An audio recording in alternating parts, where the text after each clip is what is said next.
Olá, boa noite. Hoje convidamos a Tariana para falar um pouquinho sobre pais e parceiros narcisistas.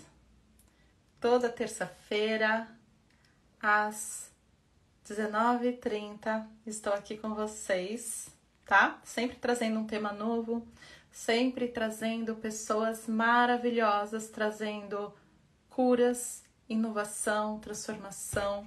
Uma coisa que eu queria passar para vocês é que eu estava lendo o livro, né, Criando União, e aí eu fiz essa pausa justamente porque começou a vir um monte de informação, um monte de profissionais que eu queria trazer para vocês e acabei trazendo aí esse lugar de dar uma pausa pro Criando União, para a gente trazer um pouquinho de cura para nossa vida, para a gente trazer um pouquinho de transformação. O meu trabalho ele é bem sutil, bem espontâneo, bem flexível, muito intuitivo e sensitivo. Então eu vou trazendo as coisas conforme eu for sentindo que vai ser bom para vocês. Então eu trouxe muita coisa do Criando União, de relacionamento, e eu senti que foi vindo também muita transformação e um lugar de olhar mais profundo para o nosso inconsciente com profissionais que possam nos auxiliar a isso. E a Tari, vou chamar ela aqui, ela vai trazer um pouquinho sobre relacionamentos abusivos, sobre esse desafio de criar união num relacionamento que vem de uma criança ferida com muita dor, com muito trauma, uma dor que corrói a alma, com muita rejeição e que vai fazer com que a gente atraia mais relacionamentos abusivos. Então, é um tema muito sério que tenho a honra de convidar a Tariana Rocha com a gente. Aê! Pessoal, Tudo bem? Tudo bem, querida? Que prazer tê-la aqui. muito obrigada por me convidar. Um prazer. Tari, nós estamos assim muito na expectativa de você falar um pouquinho sobre o seu trabalho, sobre a sua vida. A gente sabe que você vem fazendo um trabalho para quem não conhece a Tariana Rocha. Se apresenta, Tari, pronto. Se Oh, apresenta. tudo bem, pessoal? Boa noite. Obrigada a todo mundo que está participando. Meu nome é Tariana Rocha, eu sou psicanalista, sou coach, mas na verdade meu trabalho é autoral. Isso quer dizer que eu desenvolvo um método que eu vou descobrindo com os meus estudos, com a minha experiência pessoal, que possa ajudar especificamente filhas e filhos de mães e pais narcisistas. E eu sou filha de uma mãe com traços narcisistas patológicos, né? Eu tenho o meu processo aí de, enfim, minha história de distanciamento, cortei contato, aquela coisa toda. E esse trabalho que eu faço é para trazer consciência sobre o que é o narcisismo, porque não é uma coisa tão rara assim, ok?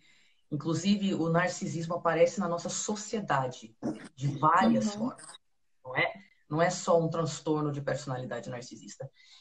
E, e também, além de trazer essa informação, trazer informação sobre o que é ser criado por pais narcisistas, como que isso impacta a gente e como deixa sequelas indizíveis, imensuráveis. A gente não consegue entender. A gente faz terapia, a gente faz isso, faz aquilo, parece que avança, mas tem umas partes nossas que ficam presas numa dor, como você falou, e muitas vezes, sem esse conhecimento do que é o narcisismo, fica muito difícil você virar chave. Pode meditar, pode, Uhum. né, fazer yoga, pode fazer não sei o quê, mas sem esse conhecimento fica difícil você entender, né? É, se distanciar psicologicamente, se dar permissão de se distanciar psicologicamente, né?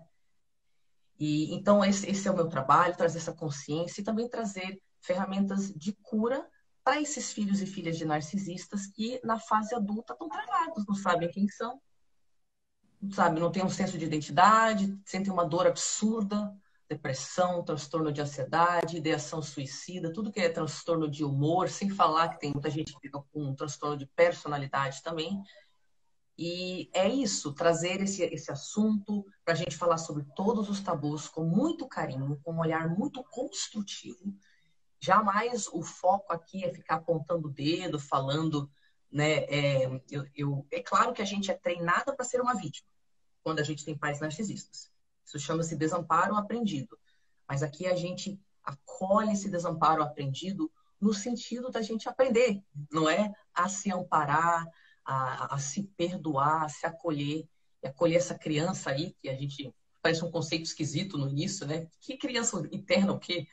Mas que tem tudo a ver, né? E essa nossa partezinha mais ferida, mais negligenciada, que está desde a infância lá, esperando receber uma atenção, um amor, e a gente não consegue dar para ela, porque a gente foi treinada a maltratá-la. Então, esse trabalho é isso, com muito carinho, com um olhar muito construtivo, a gente falar sobre esse tabu, para que as pessoas possam se curar e também quebrar um ciclo de abuso, né? Porque quando a gente está Quebrar. Eu sofrendo... acho que esse é o ponto mais importante, né, Tari? A gente quebrar o ciclo de abuso na humanidade, na nossa vida, na família, nas relações, porque a gente sabe que esses pais, eles também vêm de uma criação de uma criança que foi muito machucada, que foi muito ferida. Você sabe que na psicogenealogia a gente fala de nós narcisistas, que vem da transgeracionalidade. Então, existiu alguém lá para trás que não foi olhado de uma forma muito violenta, que está trazendo essa dificuldade de um olhar para o outro. Então, trazendo esse lugar que a Tari falou de compaixão. Ninguém está aqui julgando pais. Não é esse lugar. E a gente não quer ir para esse lugar. Nós somos humanos, todos juntos, olhando as dores que nós estamos carregando como humanidade, para que a gente se liberte a nossa criança dessas prisões ancestrais, coletivas, desse sistema opressor, que também o sistema também é abusivo, né? A gente não pode, né? Então a gente tem um contexto aí, um sistema narcisista, egoísta, abusivo, uma dor aí sistemática de um ego, né? O quanto a gente vê de ego na televisão, no sistema, em todo lugar, o quanto a gente vê de abuso. E que todos somos, né? Estamos todos nesse mesmo barco, tentando se libertar dessas dores e sair disso. Mas a gente vai chegar num ponto em que almas que vêm numa família com pais e mães narcisistas vão carregar uma dor muito profunda, que é muito delicado abordar com isso, que vai fazer, se não fizer uma terapia específica para esse ponto, se não olhar com profundidade, e é muito incrível, né, Tari? Porque você falou uma coisa assim muito especial. Enquanto não olha com profundidade para esse ponto, é como se não virasse a chave. Perfeito. Eu tenho os meus pacientes, eu falo assim, abre a página da Tari no YouTube. A Tari tem uma página linda no YouTube, com milhões de vídeos maravilhosos. Que quando eu recebo uma pessoa que eu sei que essa dor, que é uma dor ali da alma muito profunda, eu falo assim, abre a página dela, vê os vídeos dela. A pessoa vê o vídeo e é como se fosse 10 sessões que ela estaria fazendo. Não precisa. É como se caísse todas as fichas e falasse assim, nossa, eu tô entendendo, essa é a minha dor. É isso. Você não consegue dar nome para dor. Você não sabe o que é. Não tem nome, sabe? E aqui é interessante até... eu entendo que muitos profissionais, muitas pessoas acham que não é correto falar a palavra narcisista, porque dizem, você não pode diagnosticar as pessoas. Mas a gente tem que analisar a nossa intenção. Ninguém está diagnosticando ninguém.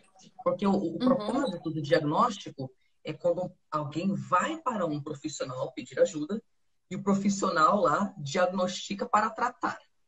Não é esse cenário que acontece com narcisistas.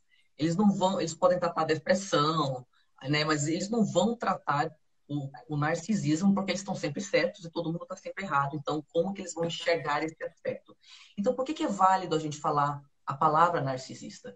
Porque a palavra muda a chave, ela vira a chave.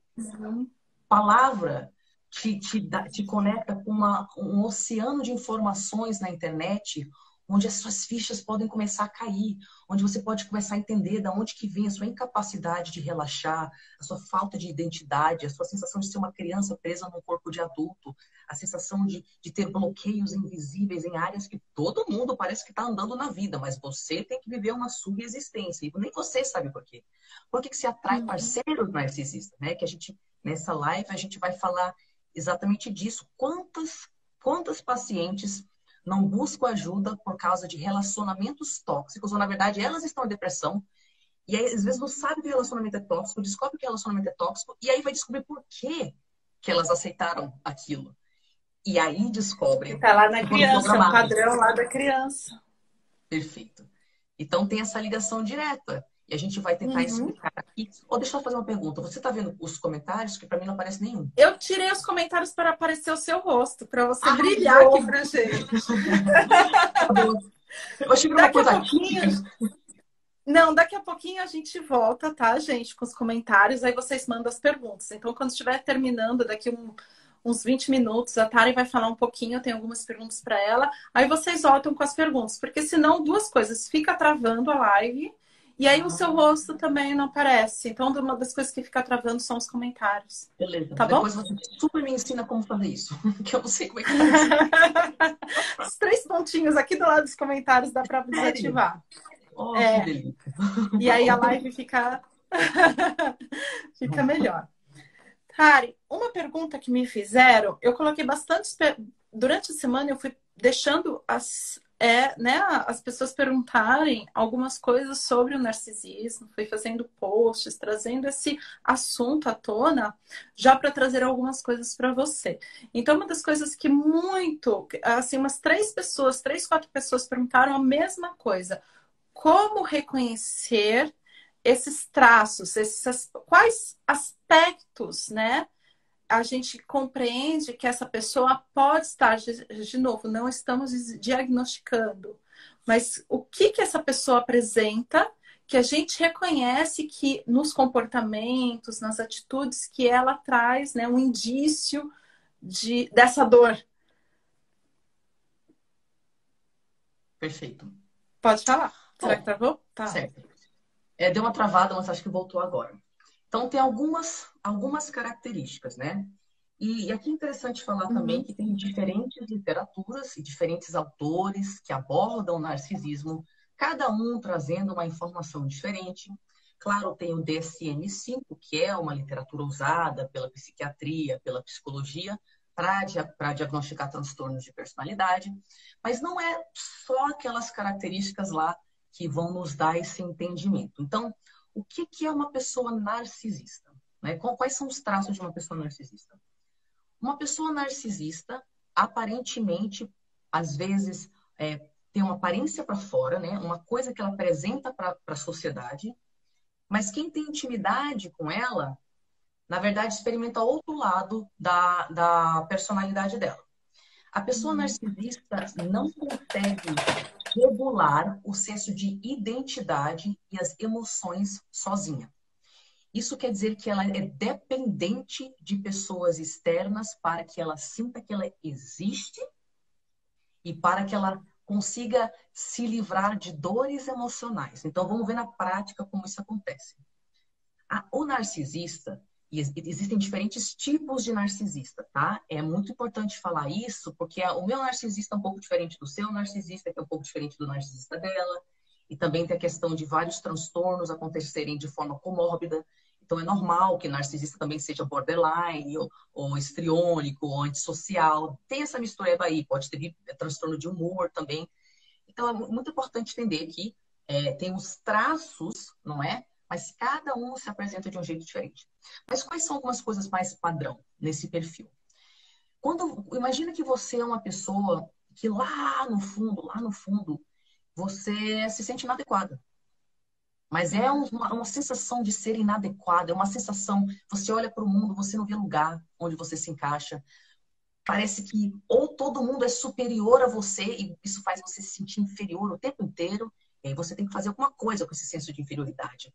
Ou então você sempre tem que se colocar como estando acima das pessoas, né? Porque nunca você tem uma conexão com a humanidade, é sempre uma separação. Então, características do narcisista, devido a essa sensação de ser inadequado, profunda, e é uma dor constante que rege todo o comportamento da narcisista.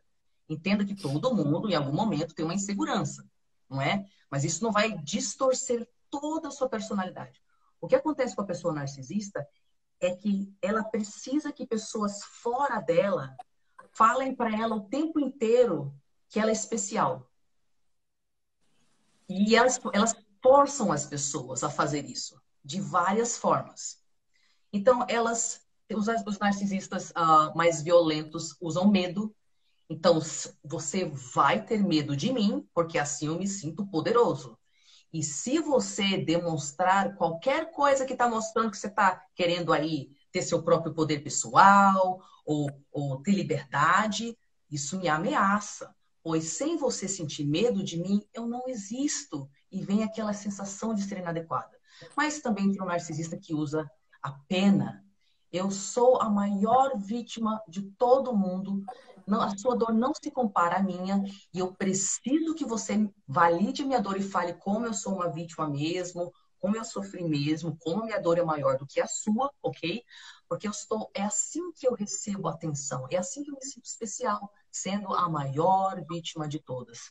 Tem um narcisista que vai usar o intelecto para humilhar as pessoas e se sentir especial e superior através dessa validação de como você é inteligente, como você é incrível. Tem narcisista que vai usar o corpo, mas é tudo de uma forma muito exagerada. Exagerado por quê? Porque só a pessoa pode existir. Ninguém mais pode brilhar do lado dessa pessoa. Para a pessoa ter um senso de que ela existe, a sua existência não pode ir lá estar muito aparente, entendeu? Porque daí ela já começa a se comparar, e aí você também tem qualidades, e essas qualidades mostram para ela que ela não tem, ela começa a surtar, o senso de identidade dela começa a desmoronar. Então, de inúmeras formas, narcisistas forçam pessoas a deixar de ter suas características pessoais. Porque quando as pessoas estão conectadas consigo, têm seu senso de eu, têm suas opiniões, estão conectadas com as suas emoções, elas são fortes e livres e independentes, isso esfrega na cara do narcisista como eles são tão inadequados.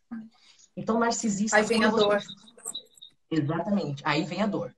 Então, a convivência com o narcisista é obrigatoriamente você vai não podendo expressar o que você realmente sente, não podendo expressar o que você realmente pensa, né? Você recebe respostas de ser podada, ignorada ou descartada quando você não age exatamente daquele jeito que o narcisista precisa que você haja para dar atenção para ele ser o maioral, para ele ser o mais inteligente, o mais bonito. Tem um narcisista comunal, que é aquele narcisista da igreja, e está sempre tirando fotos, fazendo bondades, não é? Você pensa, nossa, que confuso, narcisista bondoso. Ele não está nem aí para a bondade que ele faz. Ele usa essa atenção de ser bondoso para ter esse senso de identidade. Mas nos bastidores, ele não tem cuidado com aquelas mesmas pessoas com as quais ele tirou foto para a rede social, né? Tem muitas formas dele receber essa atenção, mas obrigatoriamente, para você estar do lado do narcisista, como ele se sente inadequado, isso quer dizer que sim, narcisistas obrigatoriamente sentem inveja. Eles sentem inveja crônica do sucesso dos outros, da liberdade dos outros, da beleza dos outros, da família feliz dos outros, da carreira dos outros, do corpo dos outros, da juventude dos outros, da paz dos outros, né? Como ele sente inveja, é tão desconfortável sentir essa sensação de inveja que ele vai arranjar formas de fazer você acreditar que você é menos. Porque imagina você sentir inveja e dor o tempo inteiro. Imagina o prazer que não é você cortar as asas de alguém. Ai, que bom. Tem um segundo de alívio, porque finalmente essa pessoa aí não está se achando, eu posso me achar porque eu cortei as asas dela. Né? Então, o narcisista depende de pessoas para sentir que ele existe.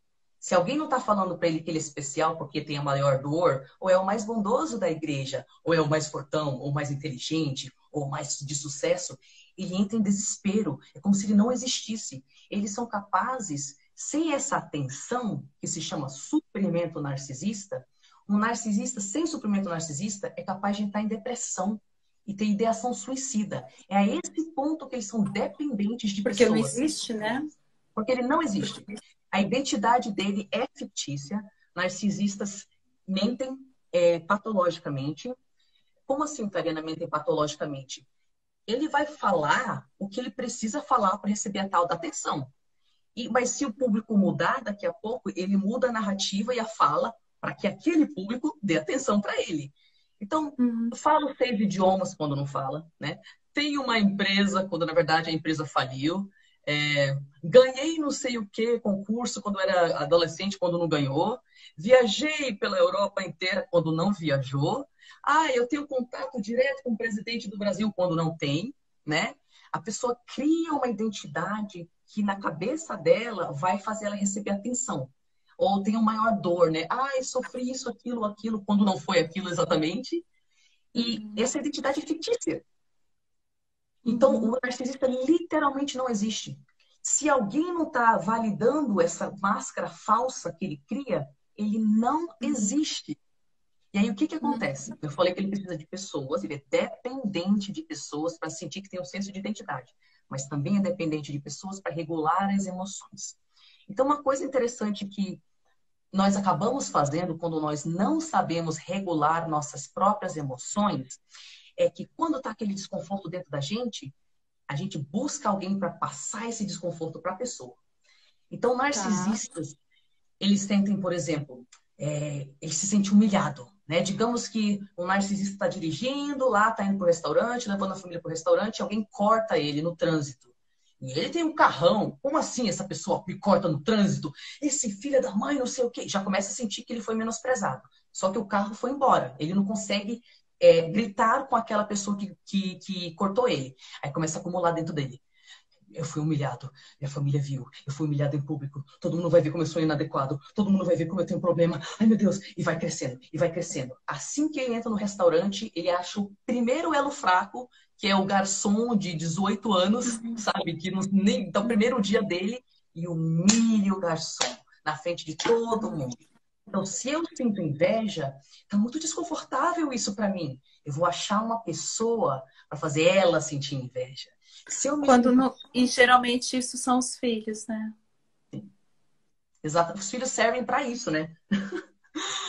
Os filhos servem para regular o senso de identidade e as emoções. Filho é saco de pancada de narcisista. Porque eles literalmente não sabem o que fazer com o estado interno se não tiver uma pessoa para dar a cor deles. Entendeu como eles são dependentes? Eu já vi também que acaba o pai fazendo isso com a mãe, ao invés dos filhos, e a mãe e os filhos crescem vendo a mãe, né? Apanhando. Então ele vai ser sempre um alvo ali que ele vai estar. Perfeito, exatamente. O narcisista busca o bode expiatório, se não tem um, ele cria, né? Porque alguém tem que ter o saco de pancada dele. Então as pessoas literalmente são objetos. E tem umas coisas, fora isso que eu falei, que ele precisa de pessoas para senso de identidade e também para regular as emoções, o narcisista sente que ele é especial, que as regras não se aplicam a ele. Então ele merece mais do que você e não tem nenhuma justificativa para isso. Ele simplesmente acha que o mundo deve a ele. Aliás, o narcisista acha que todo mundo deve a ele alguma coisa, né? E essa sensação de que vocês me devem... E ele não tem nada de errado. Exatamente. Não tem nada de errado. Coisa, se você me deve, eu vou tomar o que é meu. Então, meu filho guardou uns milhares de reais, tá entregando sei lá o que de bicicleta, tá trabalhando por Rappi, entregando coisa de bicicleta, guardou milhares de reais. Meu filho não tá aqui, pegar esses milhares de reais para mim, vou mentir a respeito do que aconteceu, porque esse filho é meu, eu parei esse filho, eu criei esse filho, e não sei o que, esse dinheiro é melhor comigo, né? Ou então, tipo, uma mãe narcisista que vê que a filha tá namorando um rapaz, e aquilo incomoda ela. Como assim essa minha filha quer ter uma vida sexual, uma vida amorosa? Eu vou mostrar para ela quem manda. Aí a mãe vai lá e fica com o filho. Com o filho não, com o namorado da filha. É literalmente o que eu ver que você tem, eu vou lá e eu tomo. E como que você ousa falar que eu não tenho esse direito? Então, para narcisista, as pessoas são objetos. São objetos. Ele não Tá. consegue se importar com a sua dor. E Com ele chega a sentir sentimentos. prazer com a sua dor. Porque a sua dor dá um alívio para ele, da dor dele. Quando ele vê você sofrendo, para você ver que uma pessoa é narcisista, quando você tá bem, a pessoa tá mal. E quando você tá mal, a pessoa tá bem. É Entendi. assim que a pessoa regula seu senso de identidade, né? Uhum. Então exploram os outros, não tem empatia, tá nem aí se te machucou ou não, vai racionalizar que foi tua culpa, que você Uhum. tá exagerando, que não foi bem assim. Uhum. Narcisistas fazem um gaslighting, e eu vou explicar o que é gaslighting. Mas é um gaslighting 24 horas por dia. Gaslighting são formas de invalidar a sua percepção da realidade para que você deixe de acreditar em si. Então, Tá. e aí você acaba deixando de acreditar em si, você acha que não dá para confiar em nada que você pensa, e aí você deixa o narcisista guiar você. Então, gaslighting ocorre de várias formas. Digamos que, um exemplo, por exemplo, algumas mães ou pais narcisistas criam filhos para serem incapazes. Como que eles fazem isso? Desde a infância, em vez de ensinar coisas de vida para o filho, ó, como cozinhar, como administrar dinheiro, como conseguir um emprego, a mãe vai falando, o pai vai falando, você não consegue, deixa que mamãe faz. Você não consegue, Uhum. deixa que mamãe faz. E é especificamente para manter essa pessoa que vai crescer uma criança, né? Uhum. Então, vai te podando. E é um gaslighting, porque literalmente a pessoa não tem deficiência mental, não tem nenhum tipo de problema de nada. Ela é só um ser humano que foi, a vida inteira foi falado para ela que ela tem problema. E ela começa a Uhum. acreditar. Então, o bode expiatório é aquela criança que é escolhida para receber toda a culpa de tudo que dá errado na família. Então, é tanta mentira em cima do bode expiatório com relação à identidade dela que ela começa a acreditar. Por exemplo, um caso extremamente comum. Quantas clientes eu não tenho que me relatam? Cara, quando eu tinha 8 anos de idade, minha mãe me chamava de puta vagabunda. Uhum. A pessoa nem sabia o que era sexo, nem tchum.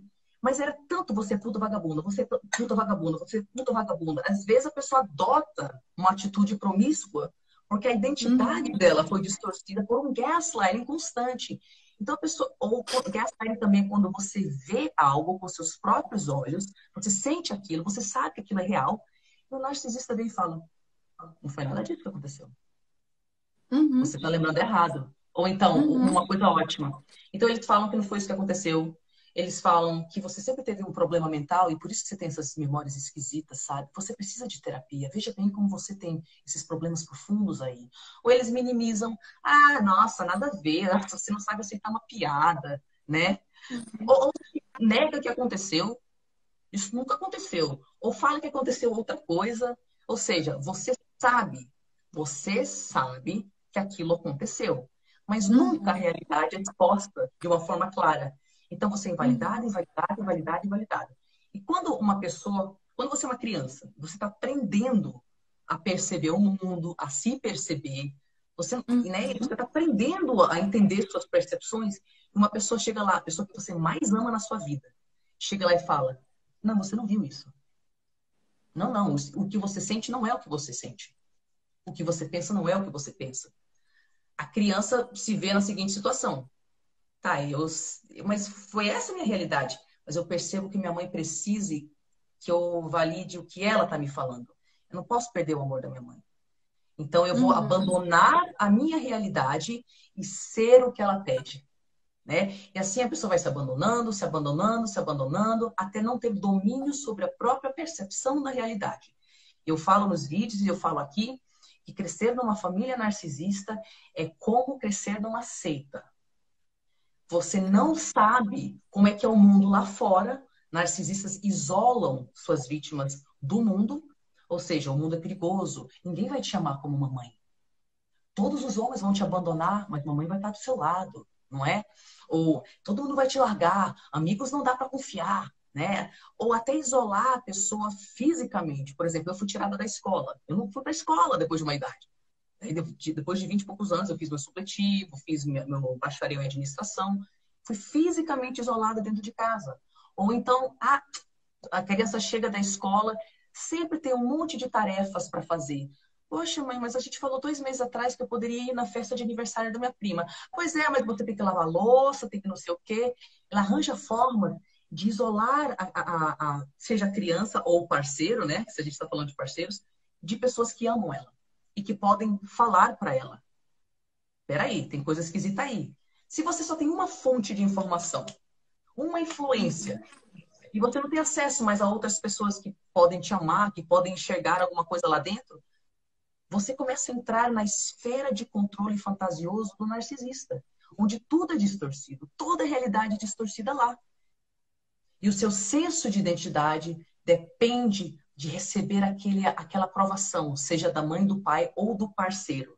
Porque agora você está programada para achar que você não tem valor se você não for validada por essa pessoa. Essa pessoa narcisista sabe disso, que você está lá, por favor, me dê aprovação, por favor, me dê valor. E por isso que eles não dão. Então você está falando que são comportamentos diferentes também. Pode ser que esse pai trate o filho só como um bode expiatório, que vai lá desvalorizar, valorizar. Você não presta, você não serve para nada, você é um burro, você não é inteligente, dá tapa na cara, você não sabe fazer matemática, você não serve para nada. E tem o outro que vai fazendo uma lavagem cerebral e vai mantendo o filho totalmente preso nele. É isso? Sim. Tem diferentes tipos, né? Mas você também pode ter. Então, tem aquela que invalida, invalida, invalida, invalida, para você não ficar longe de mamãe. Seja aqui minha criancinha dependente emocionalmente aqui do lado de mamãe. Porque se eu não tiver uma identidade como mãe, que manda em alguém, eu não sei quem eu sou. Então, só lamento, você não vai ser um indivíduo à parte. Eu preciso que você seja minha criancinha pro resto da vida. Tem um narcisista que negligencia, o narcisista negligente, ele simplesmente não tá lá. Ele não tá lá, não tem nada lá. Não tem nada lá, é só abandono. Só abandono. Tipo, não vai te manter por perto, não vai te ensinar nada sobre a vida. Simplesmente não Como vai se estar não lá. visse. Como se Como não se nem visse. visse. Você passa como Existe. indiferente.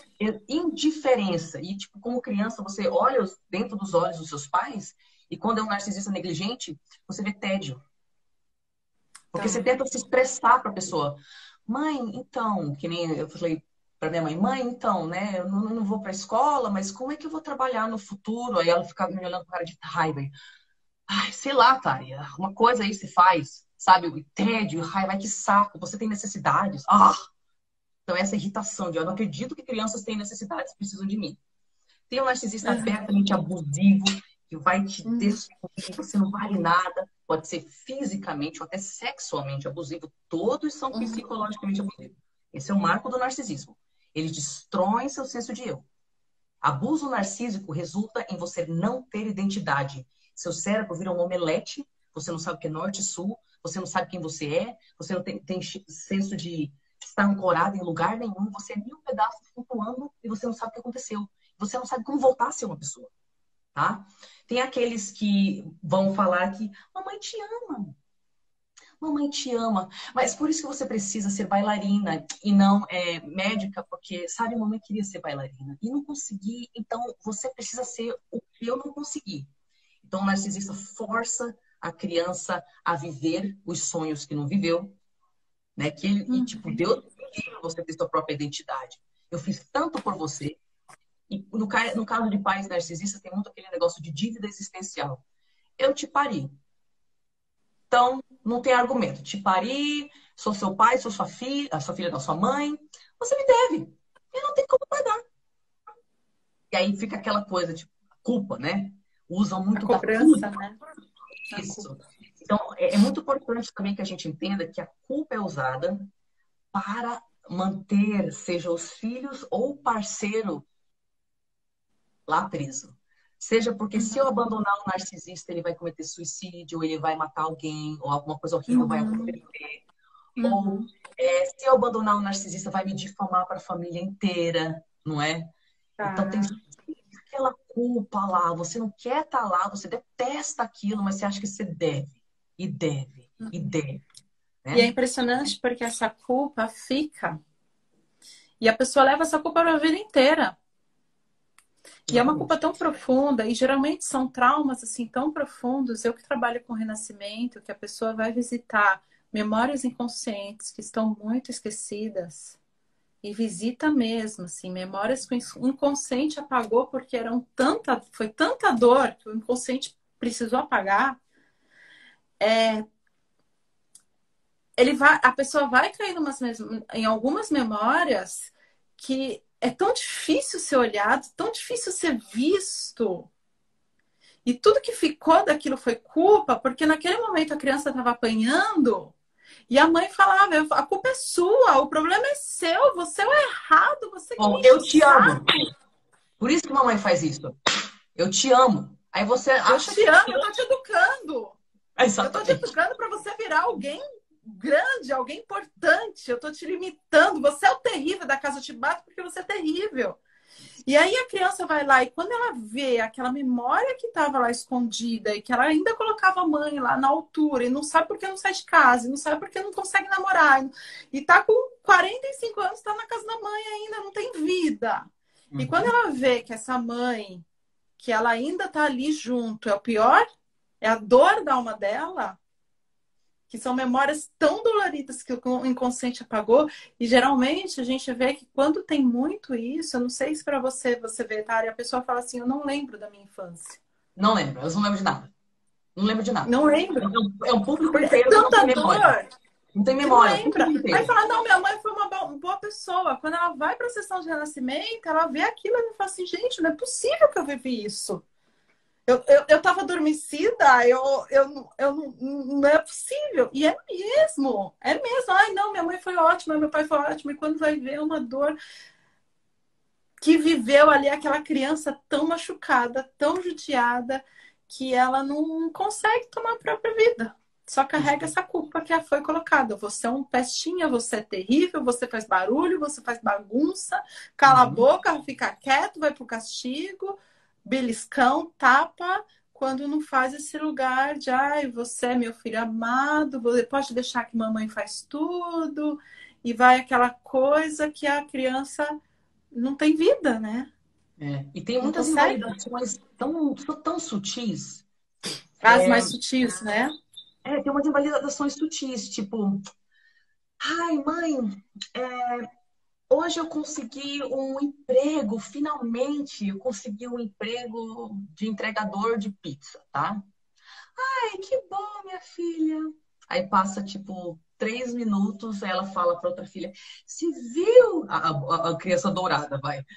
Você viu que o vizinho, que o filho do vizinho conseguiu um emprego numa firma de advocacia? Nossa, realmente a gente vê quando a criança quer, ela vai atrás, né? Ela não tá falando para a primeira criança que é ridículo ela ter um emprego de entregadora, mas ela tá falando indiretamente.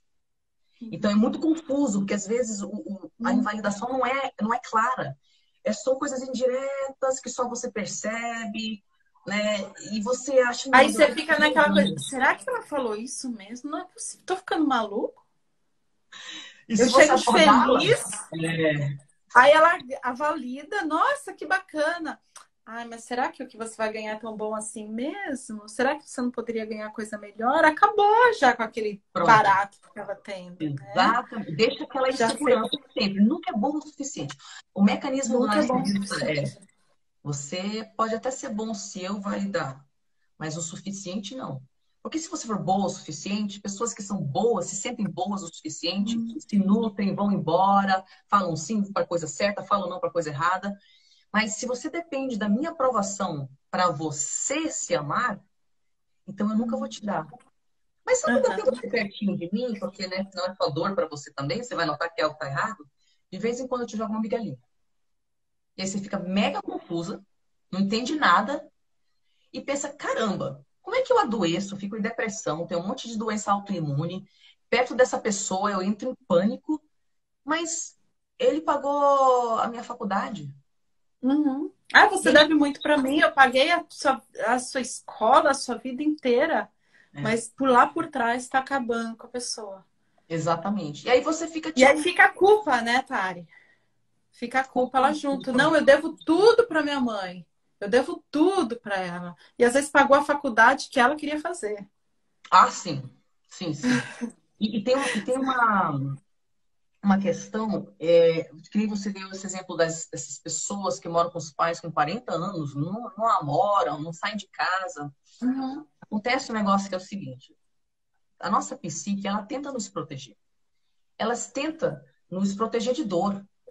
Se você é uma uhum, criança, a sua psique vai fazer o que ela puder para você não perceber o terror que está acontecendo lá. aham, E uma dessas coisas, porque você é dependente dos seus pais, e se você não os tiver, você morre. Então, isso é muito extremo para o mundo de uma criança, né?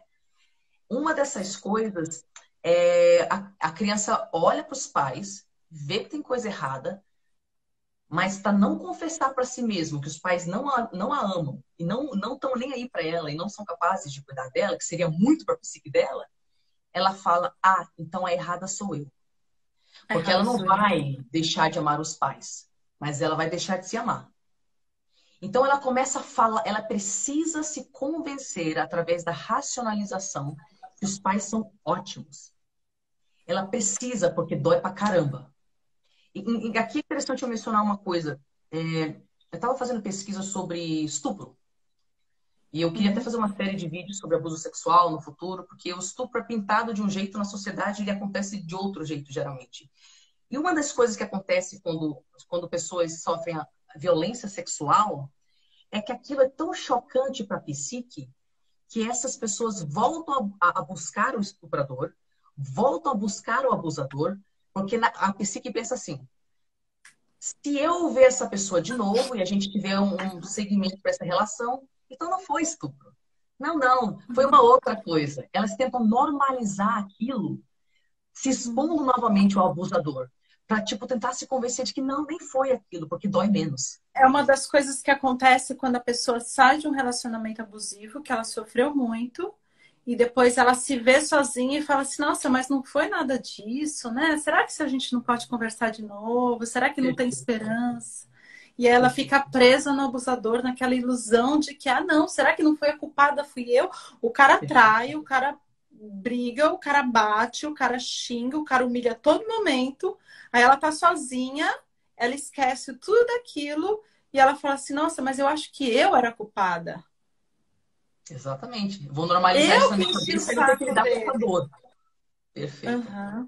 Uma das coisas que acontece também, Tara, que eu vi que você estava falando, que eu sei que é uma coisa que sempre acontece, é aquele homem ou aquela mulher que é narcisista que vai buscar uma mulher ou um homem que é perfeito, que é bonito, para mostrar para o outro que está com ele, mas está sempre diminuindo ao mesmo tempo, e sempre se o outro, alguém de fora olha, vai diminuir também. Então a pessoa ela fica naquela confusão de que, poxa, ele que me quis porque eu sou bonita, mas ao mesmo tempo ele destrói a minha beleza. Então Mas ele essa quer o que você confusão. faz pro ego dele. Ele não quer que você seja Uhum. bonita para você ou que se sinta empoderada. Não, você só serve de apetrecho pro ego do narcisista. Então, seja bonitinho para me fazer parecer incrível, mas não vá se achando, não. Né? É no Não seu vai ser lugar. certo. Você pode ser o que eu digo que você tem que ser. E o que você tem que ser vai validar o meu ego. Agora, não vai ter uma identidade própria. Quem que você pensa que é? Quem você pensa que é? É justamente esse lugar. É justamente. A gente tem muitas perguntas. A gente acho que tem uns 10, 15 minutos de live. Já? A gente começou umas 19h40, são 19, 20 e 24. Gente, muito rápido. Eu Como acho que pode? eu vou abrir para as perguntas. A gente falou também uma coisa que eu queria perguntar para você, qual a diferença de traços e de transtorno, né? Porque também tem Isso. os traços, tem aquela pessoa que tem um transtorno, que é Uhum. declarado, como você disse, né? Declarado, você percebe na cara, mas tem a pessoa que tem os transtornos, que é uma coisa Que mais trata. sutil, mas que ali na convivência o negócio vai pegando, pegando, e a gente não entende, a sociedade não entende, a pessoa é bacana para todo mundo, mas ali tá sempre vindo. Fala um Perfeito. pouquinho dessa diferença. Tá. Primeiro, uma coisa que é importante falar é que narcisistas são muito charmosos no início. Então, Uhum, é difícil mesmo você entender, tá? Só tem um tipo de narcisista que é o abertamente ofensivo, aquele grandioso bully. Tipo, eu sou fodão, vocês são tudo lixo, frequentemente CEO de empresa, numa posição de poder, né? Aí esse é abertamente abusivo. Mas o X da questão com narcisistas é que eles são invalidadores de uma forma muito sutil e demora mesmo para a gente perceber, tá? E eles têm essa capacidade de gerar uma autoimagem que faz com que as pessoas achem eles incríveis, né? Então, no início é difícil qualquer pessoa entender que alguém é narcisista. Então, qual é a diferença entre os traços e o transtorno? Bom, nós podemos ter traços narcisistas, isso não significa que nós não possamos melhorar, não é? Assumir nossos erros, reconhecer nossos erros e buscar reconstruir nossas relações. Uma pessoa que tem os traços que eu mencionei anteriormente, mas que é capaz de crescer, você vê que ela evolui em idade emocional. Quando a pessoa tem traços, você pode abordá-la e falar, pô, eu não gostei do jeito que você me tratou, você me validou na frente de todo mundo. Se ela tem traços narcisistas, ela não vai gostar que você abordou ela sobre isso, mas depois ela vai embora pro cantinho e ela vai processar. Ela tem estrutura egóica para aguentar a vergonha do que ela faz contra você. Então ela consegue refletir e você vê que era traços e não transtorno, porque ela melhora. Tá. E qual o Entendeu? comportamento que você percebe, e qual o comportamento que se percebe, por exemplo, num parceiro que tem traços narcisistas? São os mesmos traços que eu falei, mas a diferença é que quando você aborda alguém. Vamos entender o seguinte: o narcisismo acontece no espectro, ok? Se você pegar o trabalho do Craig Malkin, eu gosto muito dele porque ele fala do narcisismo no espectro, inclusive ele fala do narcisismo saudável, inclusive da falta de narcisismo saudável, que é um problema também. Então, digamos que o narcisismo aconteça no espectro de 1 a 10, né? Um narcisismo saudável, pontuaria 4, 5 e 6. O que é esse narcisismo saudável?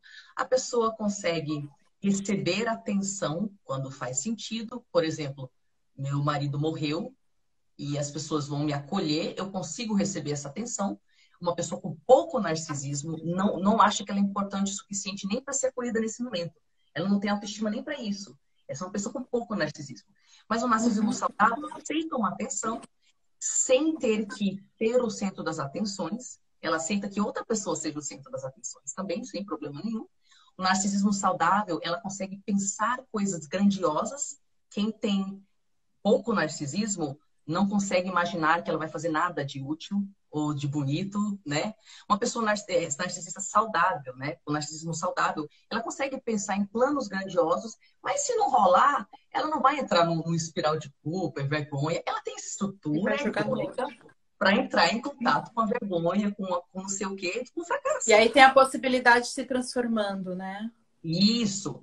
Agora você vai subindo no espectro do narcisismo. Então, o saudável é 4, 5, 6. Quem tem traço narcisista está no 7. E no início você não sabe se essa pessoa é narcisista patológica. A partir do 8 a gente está falando de transtorno de personalidade. E aí a gente está falando de uma estrutura de personalidade fixa. Por que fixa, Tariana? Porque hoje, 2020, não tem uma terapia no mundo que seja validada, que funcione para tratar esse transtorno. Então ninguém sabe como ajudar um narcisista, né? Eles notoriamente não pedem ajuda ou não aceitam ajuda, enfim. Já a pessoa que está no 7, ela tem todos os comportamentos narcisistas. E aí você só vai ter o tipo tema se você abordar ela e colocar ela de face a face com ela. Olha, você faz isso, você me trata assim, o efeito é assim, isso é errado. A pessoa com traço narcisista não vai gostar de ouvir isso. E quando você aborda essa pessoa que você não sabe, será que isso é traço ou transtorno? Né? Você aborda ela, você é honesta, fala o que você pensa, dá um passo para trás e vê a resposta dela. A resposta vai te falar se é só traço ou transtorno. Se é traço, isso que vai falar se é traço ou transtorno.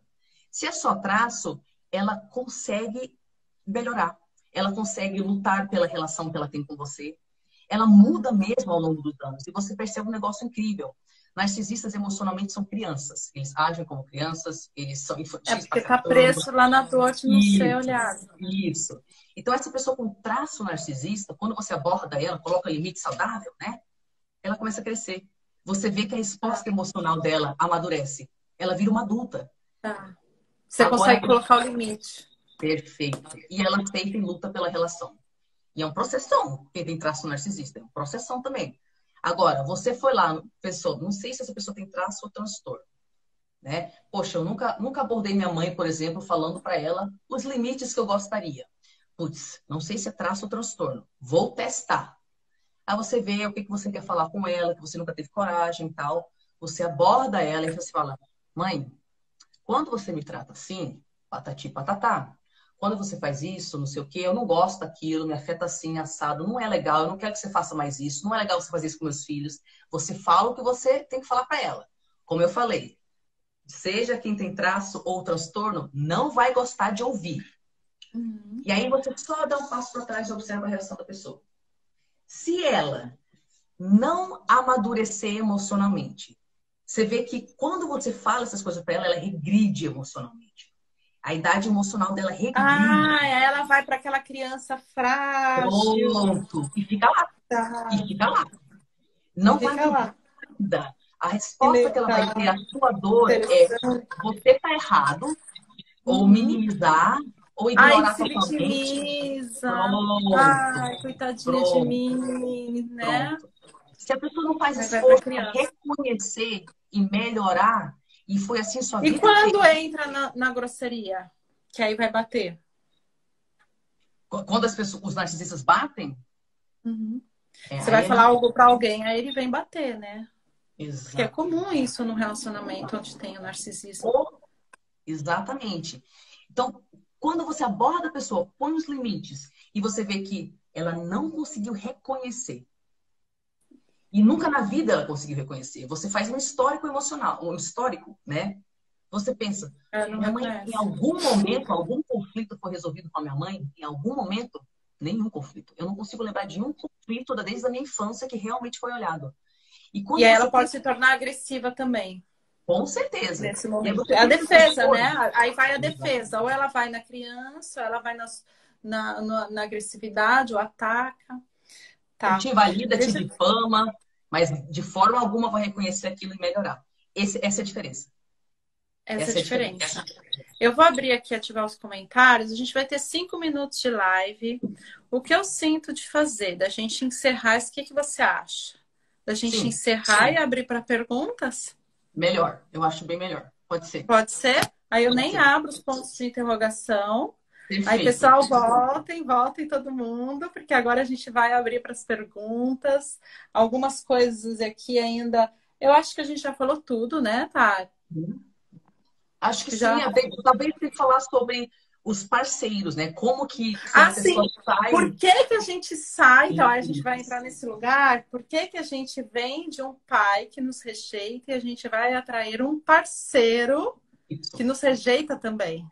Por que Perfeito. que a gente sai de uma infância narcisista? Gente, perguntas vocês mandem na próxima. Vamos encerrar agora, senão o pessoal vai Perfeito. mandar. Voltem aqui, estamos Pode ser. aguardando vocês, tá? Beijos, estamos Beijo. aguardando. Voltem. Entrando. Então lá, voltamos. Vamos entrar então nessa parte de por que que a gente acaba então Uhum, atraindo parceiros narcisistas? Bom, isso é super, super comum. Inclusive, as pessoas às uhum, vezes descobrem, né, que tiveram pais narcisistas porque ficam entrando em relacionamento tóxico e não entende, né? Então, algumas uhum, coisas acontecem. Primeiro que quando você passa a sua infância pisando em ovos, porque você nunca sabe como que é para agir, sabe? Parece que nunca tem uhum, uma aprovação, nunca tem uma validação. Tudo é um uhum, perigo. Você não tem regras claras sobre o que é errado. Tudo é errado, né? O que isso faz uhum, é que isso programa o seu corpo biologicamente a sempre sentir aquele mesmo estado emocional. Então, desde a infância, você tem aquela coisa de, amor é lutar pela atenção de uma pessoa indisponível. Você sente isso desde a infância. Suas células estão programadas para você sentir que não é possível ter outro amor. Você tá programada a pisar em ovos. Você está biologicamente programada para isso. Você vai buscar um parceiro que lembre que você sinta com ele aquilo que você sentia com seus pais. Então isso acontece de várias formas. Se você estava sempre lutando pelo amor da sua mãe, do seu pai, você não recebia. Aí você conhece uma pessoa nova que no início tem uma fase de love bombing, bombardeamento de amor. Então eles te dão muita atenção e você se sente uma rainha, né? Mas aí o relacionamento vira aquela coisa de você sempre estar lutando pela atenção da pessoa e não receber. Mas é isso que você conhece. Essa é a sua referência de amor. E isso que é amor do jeito que foi ensinado para você. O amor nunca esteve disponível para você. Você não consegue nem imaginar o que é um amor que está disponível para você. Então, uma das coisas é você busca uma pessoa que vai te fazer sentir o que você sentia com seus pais. Então, essa pessoa não vai estar disponível para você. A outra coisa que acontece é que a gente fica com uma ferida, uma carência de amor tão grande, tão grande, tão grande. A gente se sente tão não merecedora disso, que parceiros narcisistas, eles têm um ciclo que eles fazem. É repetitivo os comportamentos para atrair novas vítimas. E esse ciclo começa com uma fase chamada love bombing, ou bombardeamento de amor, onde eles estão grudados no celular com você 24 horas por dia, e é presente, e a pessoa, tudo que você gosta, ele fala que ele também gosta, tudo que você tem interesse, ele também tem interesse. E aí você que está um buraco desse tamanho de solidão, que nunca recebeu atenção na sua vida, você está recebendo atenção. E aí, Tá sendo olhada. nossa, essa pessoa é incrível! Depois dessa fase de bombardeamento de amor, a partir do momento que eles sacam que você tem vínculo, formou vínculo, porque você está se achando a rainha do pedaço, né? Ou o rei do pedaço, achou uma mulher que te dá toda a atenção do universo. O segundo que eles sacam que você tem vínculo, começa o abuso narcísico. E aí o que acontece é que muda a qualidade da relação. Se tinha muito amor, não vai ter mais, ou vai ter abuso. Só que até aí você já está com um laço afetivo formado. E o que a gente faz? A gente faz a mesma coisa com narcisistas que a gente faz com dependência química. O dependente químico, ele fica usando a droga, tentando buscar aquela brisa inicial. Ele nunca vai ter a brisa inicial. Então você fica lá, peraí, cara, se o início do meu relacionamento foi tudo isso de incrível, eu posso voltar a ter aquilo. E você tenta. E o resto do relacionamento fica uma tentativa eterna de voltar ao início, que nunca vai voltar. E aí ele ainda vai te manter preso com uma coisa chamada reforço intermitente, que é justamente te jogar uma migalhinha de amor de vez em quando, para que você fique confusa. E quando está começando a querer se distanciar, eles vão lá e jogam uma migalha de amor. E a migalha de amor, às vezes, é só um dia não abusando de você. Isso já é um alívio, já é uma migalha de amor para quem sofre abuso todo santo dia. Aí você pensa, você tem aquele dia lá de paz, você pensa, não é tão ruim assim, né? Não é tão ruim assim.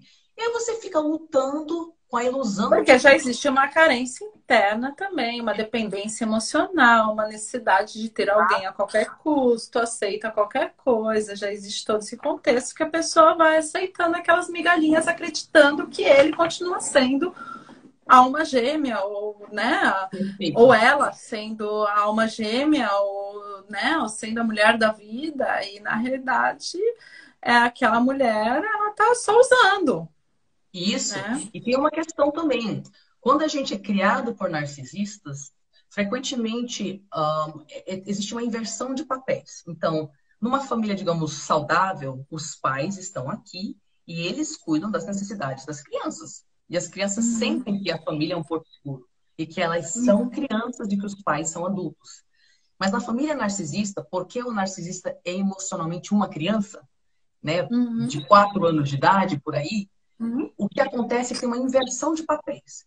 Então, a mãe ou o pai narcisista tipo, fica no topo da cadeia, só que todo mundo tem que ser os pais dele, tem que cuidar das necessidades dele.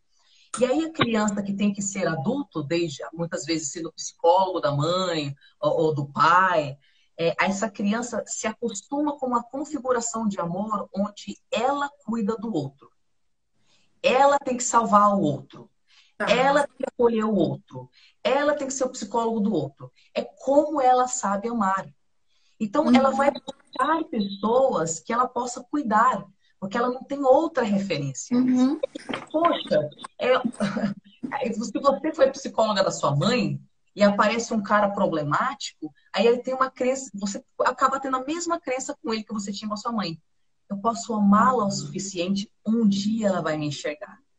ou até existe uma outra questão aí de pegar a pessoa que é justamente, se relacionar justamente com uma pessoa que é problemática, frágil, para se sentir importante, e aí vai entrar nesse contexto também que talvez você que vai nascer de uma filha, filho, né, vai ser uma filha ou um filho narcisista, você vai também trazer, porque é muito comum quem nasce de filho que cresce no lar narcisista, trazer essas questões também com a personalidade, porque também não foi olhado, também tem uma dor de se sentir indiferente, de não ser validado. Então, Uhum. aí se relaciona com alguém que está frágil emocionalmente, que tem dificuldade financeira, e vai falar: não, eu te dou tudo, justamente para ter aquela pessoa castrada debaixo das suas asas, que é sua marionete, que você faz o que você quer. Perfeito. E é confortável para a gente que não tem um senso de identidade e tem Uhum, dificuldade de tomar uma decisão. Será que eu quero pão ou eu quero tapioca? Eu não sei quem eu sou. Ou mil vozes na cabeça falam coisas diferentes, ela não uhum. consegue ter um senso de identidade. Muita coisa. Então, tipo assim, se é difícil para mim tomar decisões, eu vou me associar a alguém que tem uma personalidade forte, que aparece, né, como tendo uma personalidade forte. E aí eu me coloco na posição de não ter que assumir minhas coisas também. Ele é fortão e ele pode me guiar. Ou ela é fortuna, ela me guia. Né? É uma recusa em você também ser a adulta da sua vida. Né? Uhum. Então, todas essas misturebas juntas, você ter um corpo biologicamente programado para sentir que amor, na verdade, é falta de amor. E você Uhum. procurar aquelas mesmas experiências emocionais, porque é o que você tem, você não tem outra experiência, você achar que vai cuidar do outro, ou você achar que o outro vai tomar decisões por você e você não precisa crescer. O Vai bombardeamento me de levar amor. no colo, vai me carregar, né? Preciso que alguém me carregue. Isso, Uhum. isso. E é claro que a nossa personalidade encaixa certinho com a deles, né? Sim. Isso daí vai entrar justamente nesse lugar mais quântico, né? Porque nós somos uma frequência. Nós somos um corpo emocional, nós somos uma frequência que a gente vai atrair alguém justamente com a mesma frequência. E é muito comum quando a gente olha para isso. Relacionamento, né? Eu estava fazendo uma leitura de um livro que chama Criando União, que é um livro espiritual, da espiritualidade dos relacionamentos, em que o casal se encontra numa frequência similar de dores, de questões emocionais para serem olhadas juntos, para aí os dois se trabalharem e tudo isso que eles estão trazendo está vindo ali nas ramificações da árvore ancestral, né? Uhum, uhum. Então, se ela traz essa questão de não se sentir olhada, não se sentir desvalorizada, não se sentir. Traz pais narcisistas, ela vai atrair por DNA, né? Nem só por Exatamente. conflito emocional, mas indo mais a fundo, vai cair DNA. no DNA dela, que vai Perfeito. atrair um cara com DNA parecido, que vai trazer a mesma bagunça. E aí você, ele me abusou. Não, filha, você que está trazendo uma dor de abuso lá da sua criança ferida, que atraiu um cara igual, e o quanto você também não está abusando dessa relação, não está usando ele, não está manipulando a situação para que isso tudo venha, para que você se sinta amada. Essa criança ferida que não foi amada e que você está ali suplicando, me ama, me ama, me ama, me ama. Olha para mim, quanto a gente não se humilha para o outro que está nos batendo para que a gente seja, né, validada, amada. Perfeito. E aí, tem esse negócio que, tipo, tá, digamos que, ó, uma coisa que eu queria deixar claro aqui, como narcisistas, eles têm a fase de bombardeamento de amor, qualquer pessoa no início pode se confundir. Não se sinta mal se você atraiu uma pessoa narcisista. O problema Mas, é é, ficar. tem uma questão questão também, viu, Tari? Porque às vezes a pessoa nem tá bombardeando de amor, e É às vezes verdade. Tem meia esse caso dúzia de também. palavras já Exatamente. acha que, nossa, às vezes uma brincadeira simples, nossa, você é a mulher da minha vida. E esse cara era só tava jogando uma coisa, só que a Mas pessoa o tá seu buraco tão é desse tamanho. carente, aquela alma Exatamente. tão dilacerada, já fala assim, nossa, eu sou a mulher da vida dele, ele vai me pedir em casamento. Passa um mês, o cara não quer a pessoa mais, ele vai falar assim, ai, mas ele falou que eu era a mulher. Não, só tava jogando chaveco, como joga pra todas. E Só que você você precisava acreditar. A gente é. precisa acreditar que é. Então a gente começa a idealizar, entra no mundo de fantasia. Uhum. De fato, tem isso, tem um bombardeamento de amor, mas também tem os casos do narcisista, como eu falei, o negligente, né? O cara não vai te dar atenção porque ele não tá nem aí pra você. Mas você tá configurada para pegar essa falta de atenção e já criar uma fantasia em cima, né? Já começar. Ah, um gato miando aqui. Estão ouvindo? Não, não, Não? não, não. Só Nossa, tá de uma fundo. miadeira aqui. E sim, de fato, isso acontece, porque você já está com aquele buraco gigantesco dentro de você. Então você vai Tá pra pictando furar. a fantasia na sua cabeça para ficar. E aí o que que acontece? O negócio é que quando você está dentro da relação, quando o vínculo foi formado, o abuso narcísico, e abuso narcísico é destruir sistematicamente o seu senso de identidade para que você não saiba quem você é, no que você acredita, o que você sente, o que que você quer. O abuso narcísico, ao longo do tempo, ele te desestrutura realmente, ele é devastador. Você sai de um relacionamento narcísico, você não sabe cadê tua mão, cadê tua orelha, o que você Isso é, aí. você Esse isso. trauma vai sendo carregado. E às vezes são coisas simples ali no dia a dia. A pessoa tá se olhando no espelho, se achando bonita, né? E daqui a pouco ele vem do lado e fala assim: Nossa, você tá feia. E ela tá ali tentando tirar forças do nada. Daqui a pouco já vem essa desestruturação. E ela não consegue ter forças.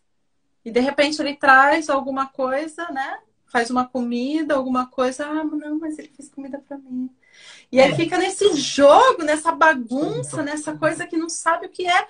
Mas isso já vem dessa desestrutura do inconsciente, que vem lá da infância, daquela criança ferida que foi desestruturada emocionalmente. E é uma desestrutura profunda, né, tá? é difícil descrever. Eu posso ficar aqui a noite inteira tentando descrever, mas para quem não passou por isso, pode parecer meio balela, não sei o quê, mas é muito difícil descrever, que eu já tive um relacionamento, graças a Deus, curtíssimo, com um narcisista psicopata.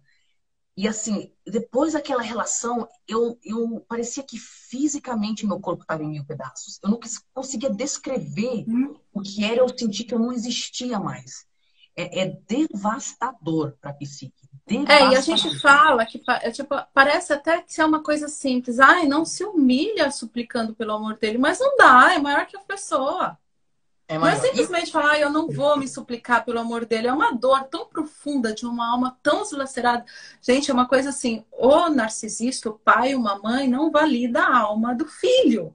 é isso. É uma alma que não foi validada, porque esse pai também não foi validado com a alma. Se essa alma não foi validada, esse pai não validou sua alma, o buraco, o arrombo que tem no seu coração é tão grande, esse sentimento de rejeição é tão profundo que você vai fazer de tudo, por favor, olhe para mim, valida essa alma, porque eu preciso existir.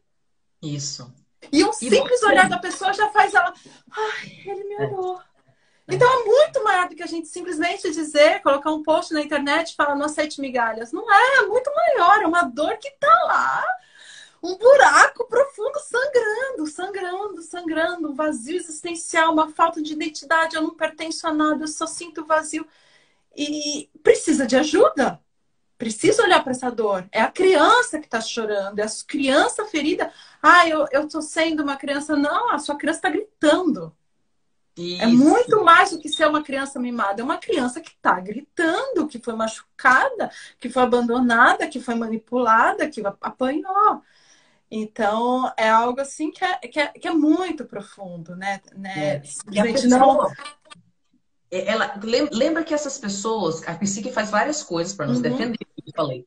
Então, crescer em família narcisista, claro, tem pessoas que nascem, né, com uma consciência maior. Tem aquela criança que, tipo, enxerga que tá tudo errado dentro da família, né? E já vira o bode expiatório, inclusive, né? Então, tem crianças com diferentes consciências, mas, assim, de forma geral, quem sai desses ambientes não tem acesso a informações sobre si mesma, porque a Uhum. psique foi barrando por Se sente muito sobrevivência. perdida. Isso, então ela não Então, a consegue. si mesmo, com o mundo, com o outro, se sente muito, muito perdida. Não sabe Eu não quem consigo é, sustentar. qual é o meu lugar, o que fazer. Eu, E eu, aí vai eu, precisar do eu- outro validando. Aí vai precisar do companheiro ou da companheira, se for o homem, né? Vai precisar do outro validando. Por favor, me leve para algum lugar. Me sustente, me dê a mão. Eu aceito tudo. Eu aceito até você me bater. Ela apanha e continua aceitando. E continua dizendo, por favor, fique comigo, eu te perdoo. Trai, por favor, fique comigo, eu te perdoo. Porque precisa de alguém para sentir aquele apoio. E não vai, e é muito difícil conseguir sair disso sozinho. Quando sai, imagino do seu relacionamento. Eu também já tive um relacionamento assim. O quando você sai, você demora um tempo para você voltar a si, porque tem o pós-trauma também. É esquisito demais. É esquisito demais você descrever Uhum. isso para as pessoas, sabe? E é isso que você falou, por favor, fica comigo. Por Por favor, favor, fica fica comigo. comigo. Eu não tenho para onde ir se eu sair daqui. E quando você tá com um parceiro narcisista, ele vai te isolando. Daqui a pouco você não pode falar com seus amigos, você se distancia da sua família. Então você literalmente uma hora não tem para onde ir. Uhum. É a única pessoa que você tem. E É aí? a única pessoa. Sem senso de identidade, às vezes com depressão, com tudo que é transtorno, de tudo que é coisa, já se achando o lixo do universo, não entendendo nem o nome das emoções que você sente, porque você não tem inteligência emocional para saber o que acontece na sua própria cabeça. Boa sorte saindo disso aí. Tendo o Uhum. hábito que você aprendeu de forma exímia desde a infância a racionalizar o abuso, porque você precisa acreditar que é amor. Uhum. Racionaliza, eu preciso acreditar. Então, tudo que ele faz, você já está racionalizando. Ah, não, é porque estava cansado. Ah, é porque me bateu porque eu não coloquei cebola o suficiente no feijão. Sempre tem uma desculpa. Você foi treinada para isso. Você fez isso a vida inteira para conseguir viver com seus pais, Uhum. né? Você foi Com treinada para isso. certeza. Foi treinada para isso. Eu vou aqui ver as perguntas já, tá? Uhum, uhum, Que já tem uma pergunta que já vai entrar nisso daí que você está falando. Por isso que eu olhei aqui, porque eu já tinha visto essa pergunta, então eu já quis trazer essa pergunta, tá? uhum, Como uhum. sair desse padrão de ter namorados narcisistas? Opa, perdão. Isso sempre envolve uma cura interna, Uhum. né? Enquanto a gente não olha essa criança, e quando a gente diz a criança, é aquela parte sua que até hoje se sente desamparada, sozinha, Uhum. sem apoio, né? E fica essa criança. E a gente não olha ela porque a gente foi. A nossa criança, quando nós éramos crianças, nós fomos invalidadas. Então a gente introjeta as vozes dos nossos pais e a gente vê a nossa criança ferida com nojo, com decepção, sabe? Ai, eu não acredito que eu ainda sou assim. Ai, não acredito que eu não sou forte o suficiente. Ai, que eu sou burra mesmo. Ai, só. Então, tipo assim, enquanto você trata a sua parte ferida do mesmo jeito que os seus pais tratavam você, você está eternalizando os maus tratos na sua própria psique. Eles podem estar. Quantos clientes eu não tenho que a mãe morreu, o pai narcisista morreu faz 10 anos, até hoje a pessoa tem depressão, fala lixo para si mesma todos os dias, tem pesadelo com os pais todos os dias, porque dentro da mente dela, aquela parte ferida que se sente desamparada, que sente o oco, o vazio, é julgada, é ignorada, é maltratada. Então tem que ter um contato com essa parte sua aí, que sente essa profunda solidão, que sente essa desconexão, que se sente desamparada. Que há muitos anos você criou vários mecanismos para você não olhar. Uhum. A gente tem que fazer um trabalho. Aí é um trabalho que demora, tá? É olhar para essa criança mesmo, E, né? Tem que e assim, olhar para olhar. essas dores. Olhar para esse pai não é olhar para o relacionamento, é olhar lá para trás. Porque quando você olha lá para trás e você resolve essa dor que está lá na sua infância, na sua criança ferida, no seu inconsciente, porque é o seu inconsciente que também que não está se comunicando direito, o seu inconsciente, é o seu ego que está identificado com um monte de complexos de inferioridade. E aí vai tomando a sua energia, você vai se sentindo perdida também, você não consegue, já é uma bagunça que existe. Precisa de um cuidado diferente. Então, é procurar ajuda de um profissional que consiga. Oi? Que tenha este conhecimento. Que tenha esse conhecimento, porque senão pode ser até mais abusivo. Não abusivo, mas vai te colocar num sentimento de culpa ainda maior, porque não vai reconhecer a dor que você traz no seu coração, da raiva, né? Pode te deixar mais confusa ainda. Sim, isso é muito importante, tá? Quando eu comecei a fazer vídeos sobre esse assunto, eu quase não ouvia pessoas me falarem, meu terapeuta, ou seja lá se for uma terapia tradicional ou alternativa, eles falaram que minha mãe ou meu parceiro é narcisista. Não se falava essa palavra. Hoje em dia, já faz uns anos, já é bem diferente. Eu já tenho muitas clientes que falam, foi o meu psiquiatra que falou para fazer o workshop contigo. Foi a minha psicóloga que mostrou. Tá muito, muito diferente. Então, a gente sabe que ainda falta muita coisa no mercado, mas assim, gente, quem não sabe o que é o narcisismo não entende as sequelas. Não entende. Sim, não entende. E vai trazer mais confusão ainda para o paciente. Vai te invalidar. Porque não vai eu entender já fui em constelação familiar que a pessoa não tinha consciência do que é isso e me machucou mais. Eu também fui em constelação familiar, fui invalidada. Eu também fui numa constelação familiar maravilhosa, então eu tenho experiências atípicas. Da pessoa, é muito do profissional ter ciência do que tá vindo ali, né? Perfeito, perfeito. Porque você vai fazer uma constelação familiar que a mãe vai dizer, entra no campo da mãe, a mãe disse, nossa, não, eu sou uma boa mãe, eu sou não sei o que, ela tá entrando no campo daquela mãe dissimulada. E vai confundir tudo. E tem que aceitar. E tem que aceitar aquela mãe.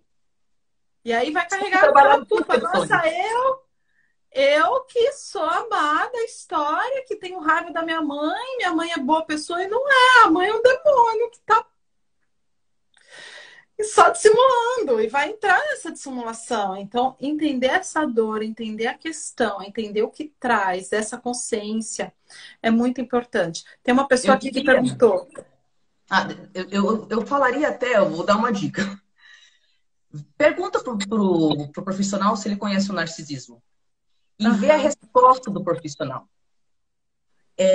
Vê a resposta até emocional, porque eu já procurei ajuda terapêutica e quando eu falei para a psicóloga aquilo com o qual eu trabalhava, eu já vi uma cara de nojo na expressão dela. Tipo, ai, mãe narcisista. Tá, você sabe alguma coisa de narcisismo, tá diagnosticando os outros. Quem que você acha que é falar de sua mãe? Sabe? Então, vê a resposta do profissional, porque se a pessoa não entende o narcisismo, vai achar que é modinha na internet, que esses coaches de informação... Porque é mais ou menos assim.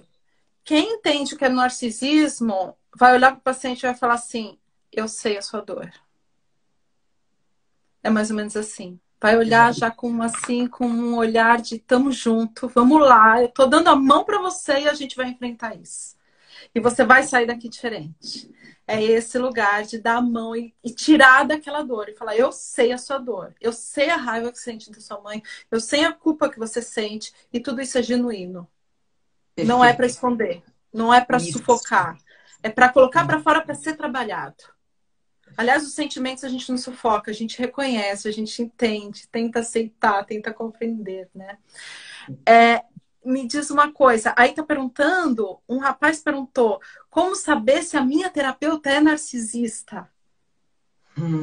Ou tem traços narcisistas? Olha, eu vou te falar um negócio que eu acredito que é extremamente válido quando a gente está lidando com personalidades com desvio de caráter. Seja narcisista, ou borderline, antissocial, seja lá o que for. O que a tua intuição, o teu instinto fala quando você pensa na energia que essa pessoa te emana? Você sente esse tal de sinto a sua dor, acolhimento, vem, vamos trabalhar junto, você se sente sempre mais confuso depois da sessão. Você sai da sessão com clareza e, tipo, pelo menos um pouco mais de clareza e paz, ou você fica mais confuso, mais invalidado. Sabe, você volta e fala dos mesmos assuntos, mas não sai daqueles assuntos lá. O que você traz para a sua terapeuta é invalidada. Ela fala para você o que você tem que fazer. Eu vou falar como eu penso sobre esse assunto. Eu imagino, e aí você me fala o que você acredita. Eu acho que o papel do terapeuta é empoderar a pessoa a desenvolver a sua própria inteligência emocional e conseguir se guiar. Não é que eu não sei o que é certo para você. Eu sei como te empoderar a você analisar o que é certo para você. Porque que arrogância minha querer falar para você que você tem que fazer X ou Y, né? Então, essa sua terapeuta, ela enfia a goela abaixo as ideias do que ela acha que você tem que fazer, porque isso não é função de terapeuta, não. Né? Então, a pessoa tem que te empoderar. Você tem que sair da sessão no sentido, eu tenho mais ferramenta para ser independente. Se não é isso que você sente de forma rotineira, eu A analisaria Camila isso. falou uma coisa aqui, ó. Minha mãe é terapeuta e consteladora. Será que ela está no estágio 7? Não me lembro nunca de ela resolver um conflito de forma normal em casa. Ela é terapeuta e ela é consteladora e ela em casa vive esses conflitos. Então, é o que eu Olha, te falei. Eu fui numa constelação que eu saí pior do negócio. Eu fui abusada na uhum, constelação. Eu falei, mas eu também já fui em terapia uhum, com psicólogo, com terapeuta, que eu saí pior. exatamente. Não é a constelação em si, é o É, terapeuta que não é que a sabe dessa constelação tem questão. um lugar assim muito Isso. específico Tomar que pai e tem mãe.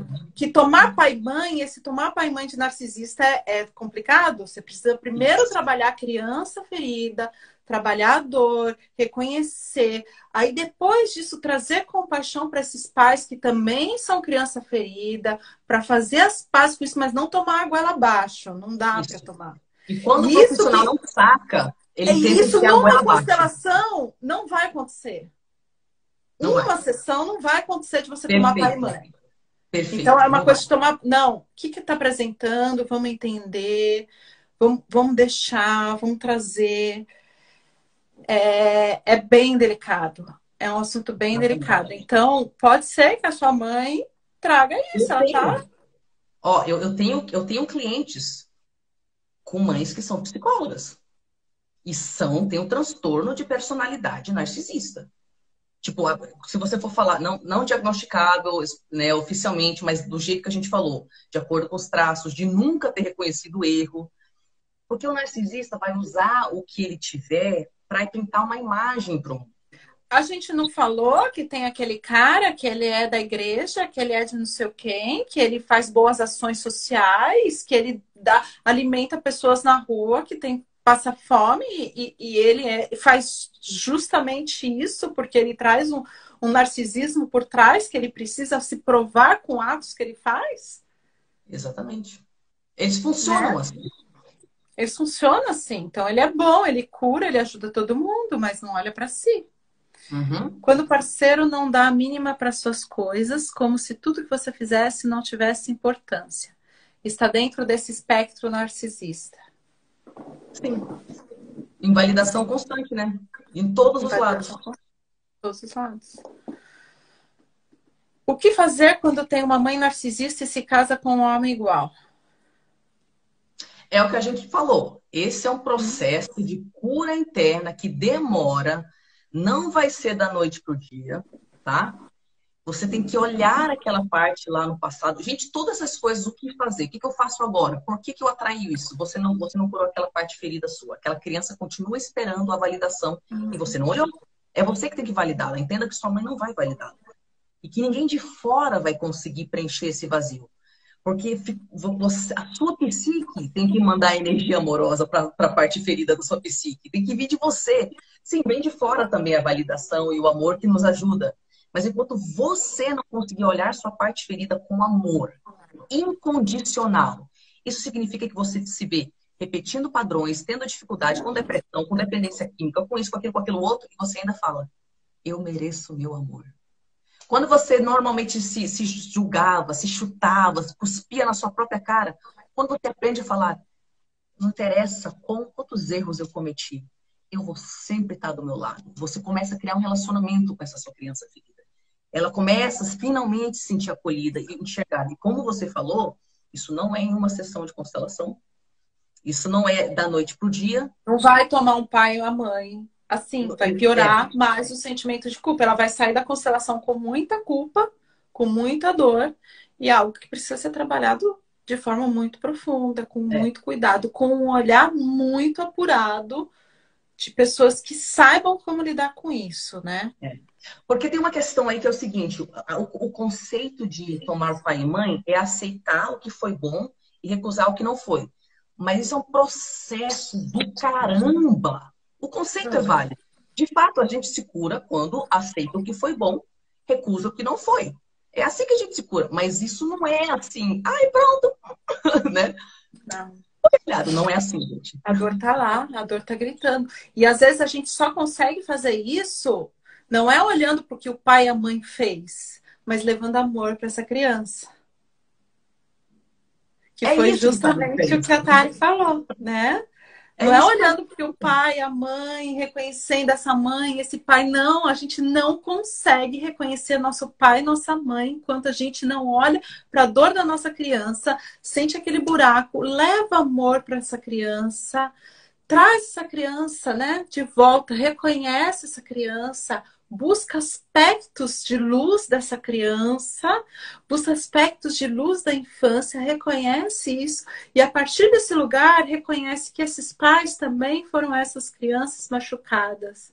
Mas porque E a partir você disso, olhou. a partir do Aí você momento que consegue olhar você se ele. olhou, É aí você isso. consegue olhar eles. Isso. Então, Mas eu é sempre uma dor falo. muito profunda.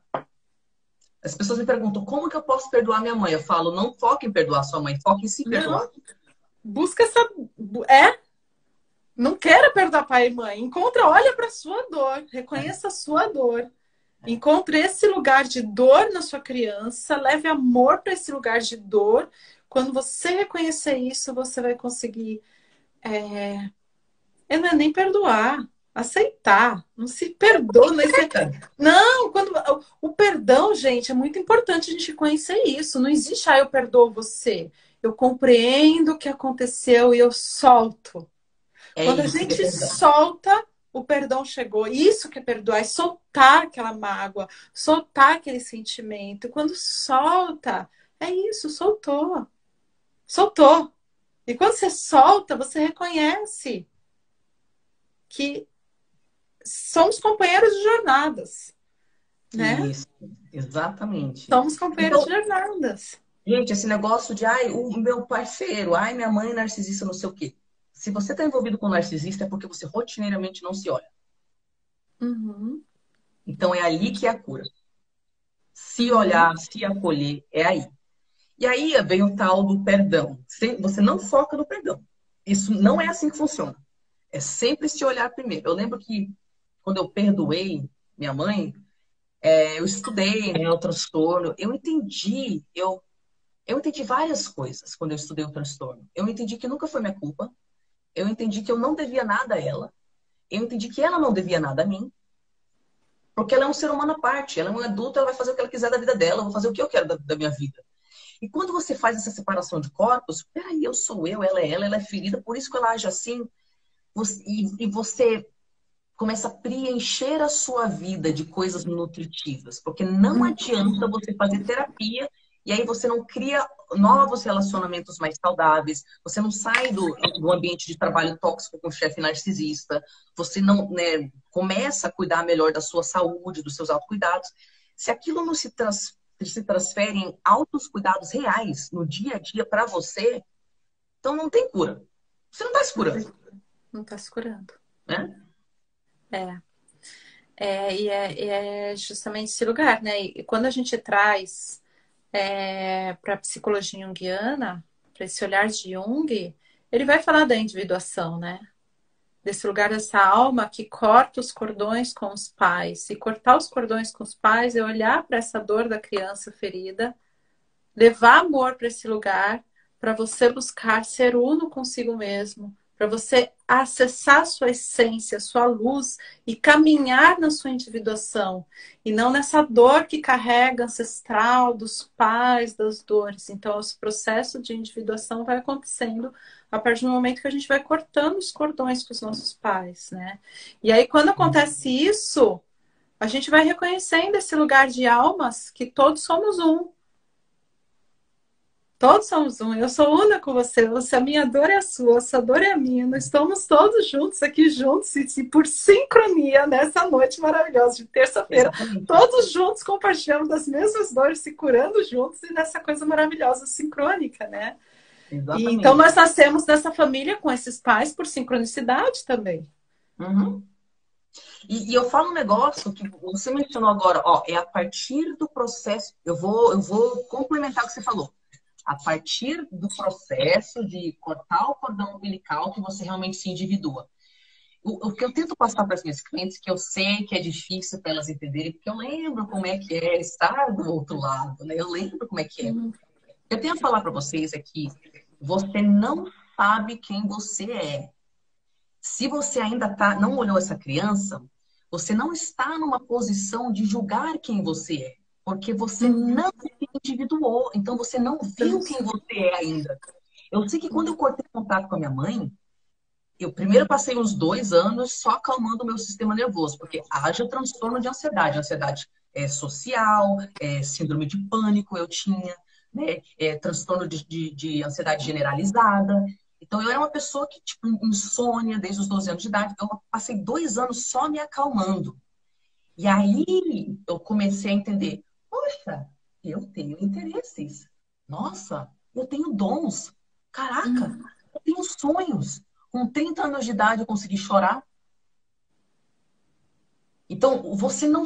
A gente tenta se julgar, né? A gente que está ainda sob a influência do narcisista, seja mãe ou pai ou parceiro, você está na sua criança podada. Você não desenvolveu.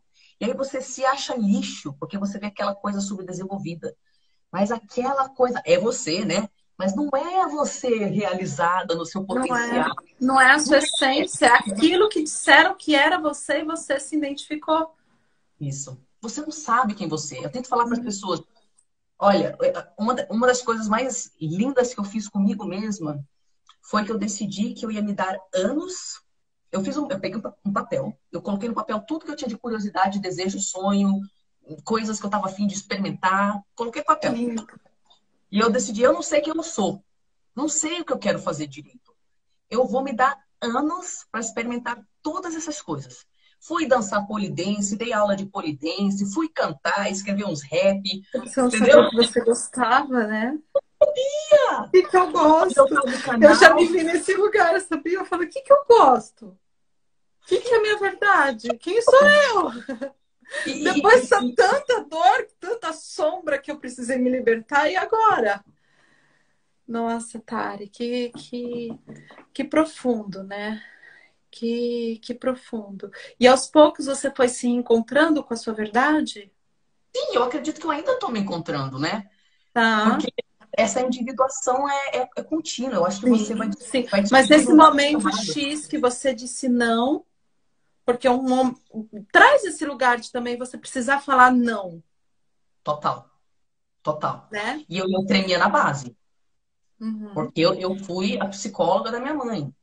Então, a minha função era calar a boca e ouvir a dor do outro e cuidar do outro. Sem limite. Sem limite. E eram coisas extremas, extremas, de eu ter que cuidar da pessoa e tal, e não poder me olhar. Né? Então, era sufocante. Eu precisava falar não. E depois, eu li um negócio na internet. Eu queria tanto lembrar quem falou essa frase, eu não lembro. Mas eu li um negócio assim. Quando você está querendo se conhecer, né, você não sabe quem você é. É importante que você crie um espaço seguro para você experimentar. Para você viver uma adolescência tardia.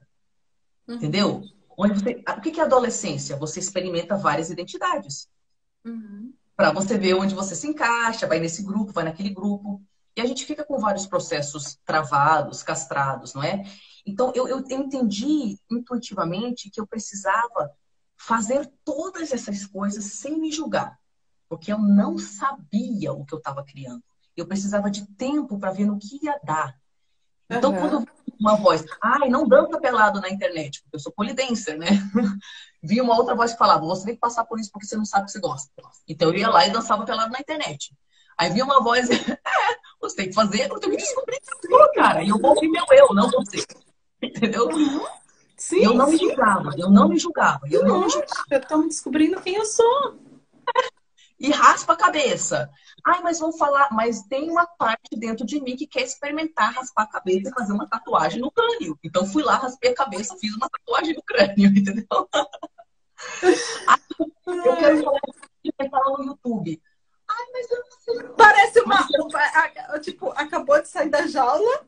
total, total, total. Toda aquela vontade, sabe? Toda aquela vontade de De fazer viver, coisa. né? Porque viveu a vida inteira, 30 anos que você não tem vida, você tá vivendo castrada. Exatamente. E o quanto a gente não vive isso. Teve uma pessoa que colocou aqui, eu acabei de descobri agora com 48 anos que tenho mãe narcisista. Talvez com a nossa live ela tenha caído a ficha. Me sinto que não tenho mais tempo de correr atrás. Gente, não existe isso. Não Não existe existe. mais tempo de não correr atrás. Não É isso, existe. amigo. Não existe. O tempo é uma coisa que a gente se ilude. Não existe isso. Nunca é tarde para nada. É tudo agora.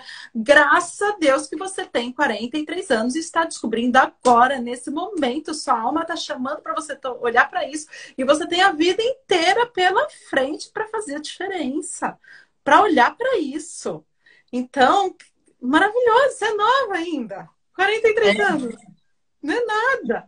E, gente, eu sei que dá uma baita sensação de vida perdida. A gente fica com raiva da gente. Como que eu fui burra? Como que eu aguentei isso? Como que eu não me libertei? Fica com raiva da mãe, do pai, da vida, de Deus, né? Uhum. Mas para pra pensar. Você tem duas opções agora.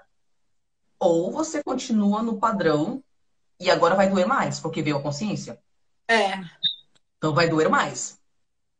Quando a gente está na dor na inconsciência, né? Você vai lá nos seus padrões repetitivos, dói. Mas quando você vê, isso. nossa, como dói, né? Você continua no mesmo padrão, aí se pergunta como é que vai ser sua vida daqui a 10 anos, 20 anos. Uhum. Ou você vê Uhum. essa oportunidade, que eu confesso que é dolorosa, é de rasgar a alma, mas é uma morte que tem que acontecer, tá? Sim. Dói mesmo, não vou mentir, dói mais do que a gente imagina. Mas a sua segunda opção é olhar isso e usar cada Na dia. realidade, a gente tem duas chances, tá? Quando algo ruim nos acontece, quando a gente cai a ficha, ou a gente pode pensar, caramba, perdi a minha vida inteira, ou a gente pode pensar pelo lado positivo. Graças a Deus eu descobri isso e eu posso recuperar minha vida. Isso. Eu posso fazer diferente. É. Então a gente sempre busca olhar o positivo das coisas também, das coisas que se manifestam, que aparecem pra gente, ao invés da gente ficar também com o chicotinho lá dando nas costas e se remoendo mais, porque já foi, já te machucaram a vida inteira. Se você ficar nesse lugar de ai, por que fizeram isso? Porque não sei o que, não sei o que. Não, vamos embora, vamos olhar para dentro, vamos curar essa criança, vamos olhar para isso, vamos seguir vida. A vida que anda não tem mais tempo a perder. Graças a Deus, que nem a Tari. Abre a janela, abre a porta da gaiola, rasga a cabeça, faz uma tatuagem e vai dançar para dentro na internet. Você quer da vida, sem se julgar, porque já Sem se fizeram isso com julgar, você. graças a Deus. Né? Vamos Isso. viver. Não é tarde. Se é para viver como adolescente, vamos viver como adolescente. E não Sem se julgar, deixa o importa. povo te julgar. Deixa E o se povo o te povo julgar. julgar também, é mais ego julgando. É o ego da pessoa que está julgando. Porque quando a gente traz um lugar de inocência, a pessoa que está lá no amor incondicional, ela vai olhar e não vai julgar. Não tem julgamento. Quem Exatamente. julga é o ego. O coração não julga. Então, que o ego? Já fui julgada a vida inteira pelo ego da minha mãe e do meu pai. Agora esquece. Não quero nem saber de ego nenhum me julgando. Pode falar o que quiser, eu vou ser eu. E é É. esse lugar, né? De E trazer duas um coisas que você positivismo. falou. Primeiro que eu sei que dá medo mesmo. Eu tinha muito medo no início de fazer o que o meu eu mandava, mas eu tomei uma decisão. Eu tomei uma decisão que eu ia obedecer o meu eu, custe o que custasse.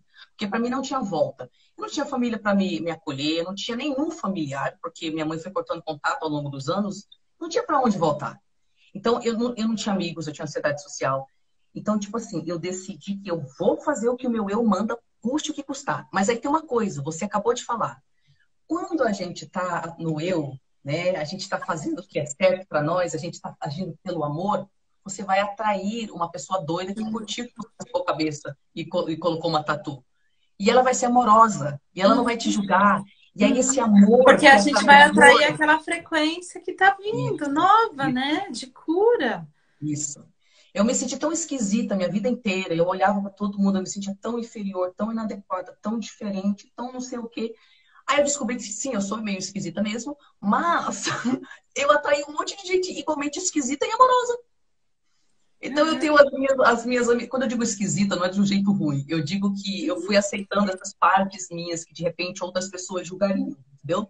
Eu fui atraindo pessoas com tratos que outras pessoas julgariam, mas que são pessoas extremamente amorosas. E tipo, formou-se elo de amor. A outra coisa que eu queria falar pra você não sei se dá pra ver, eu tenho uma cicatriz aqui. Não sei se dá pra ver, mas tem uma cicatriz desse tamanho. Mas, enfim, Tá. tem uma cicatriz. E foi uma cicatriz causada por esta gordinha aqui. Tá vendo essa coisinha peluda? Uau! É uma gatinha. E eu aprendi uma lição nesse momento que eu queria compartilhar com vocês. Olha essa cara que eu tive para responder aquela pessoa de 40 e poucos anos que acha que a vida dela acabou. Era uma vez, eu estava com a Tuíra no meu colo e a minha irmã estava tomando banho. Aí eu pensei, já sei, eu vou entrar lá no banheiro e mostrar a Tuíra pra Dessan, né? Aí eu entrei lá no banheiro pra mostrar, olha a Tuíra como é que bonitinha.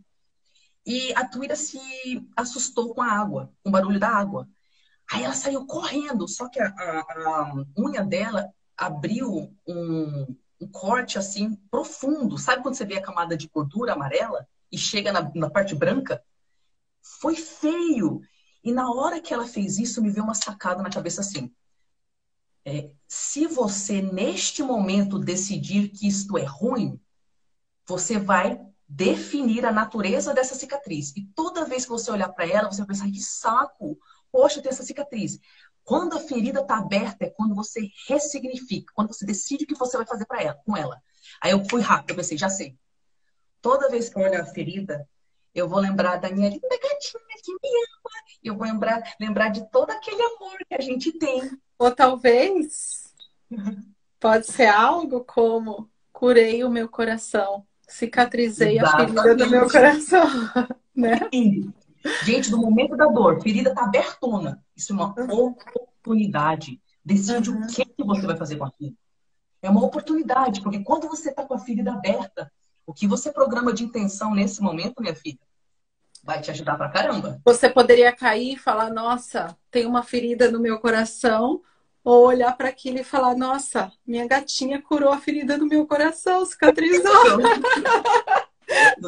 É tudo olhar a mesma realidade com olhos diferentes. Com olhos Dependendo de diferentes. como você olha aquilo, você vai estabelecer uma intenção Porque se a para gente você. está nesse lugar do quanto já nos machucaram a gente precisa nos tratar com muito acolhimento, com muita amorosidade, né? Com um lugar assim de olhar para esses sentimentos, né? E sair da cobrança, trazer esse acolhimento para o coração, para a vida, não se machucar mais. Já foi muito machucado. Chega. Gente. A ideia que eu falo para as pessoas eu entendia intuitivamente que eu tinha que ser a minha melhor amiga. Eu tinha que criar dentro de mim o maior porto seguro no universo inteiro. Eu pensei, eu tenho que ser o tipo de pessoa que quando eu tô na lama, eu me sinto segura comigo, com a minha companhia. Então eu comecei a criar uma voz, criei não, né? Já estava lá, mas eu comecei a fortalecer e ouvir mais e obedecer aquela voz que sempre me perdoava, que só fazia as coisas ser mais leves, que acreditava em mim, que falava coisa na hora certa. E eu me desafiava toda vez que vinha aquela coisa. Você é escrota, Tari. Nada a ver. Isso aí não é importante, não. Tudo bem, Tari, tá tudo certo. Ninguém te ama, Tari. Tari, seja exatamente você mesmo. Você vai ver como você vai atrair gente amorosa e alinhada.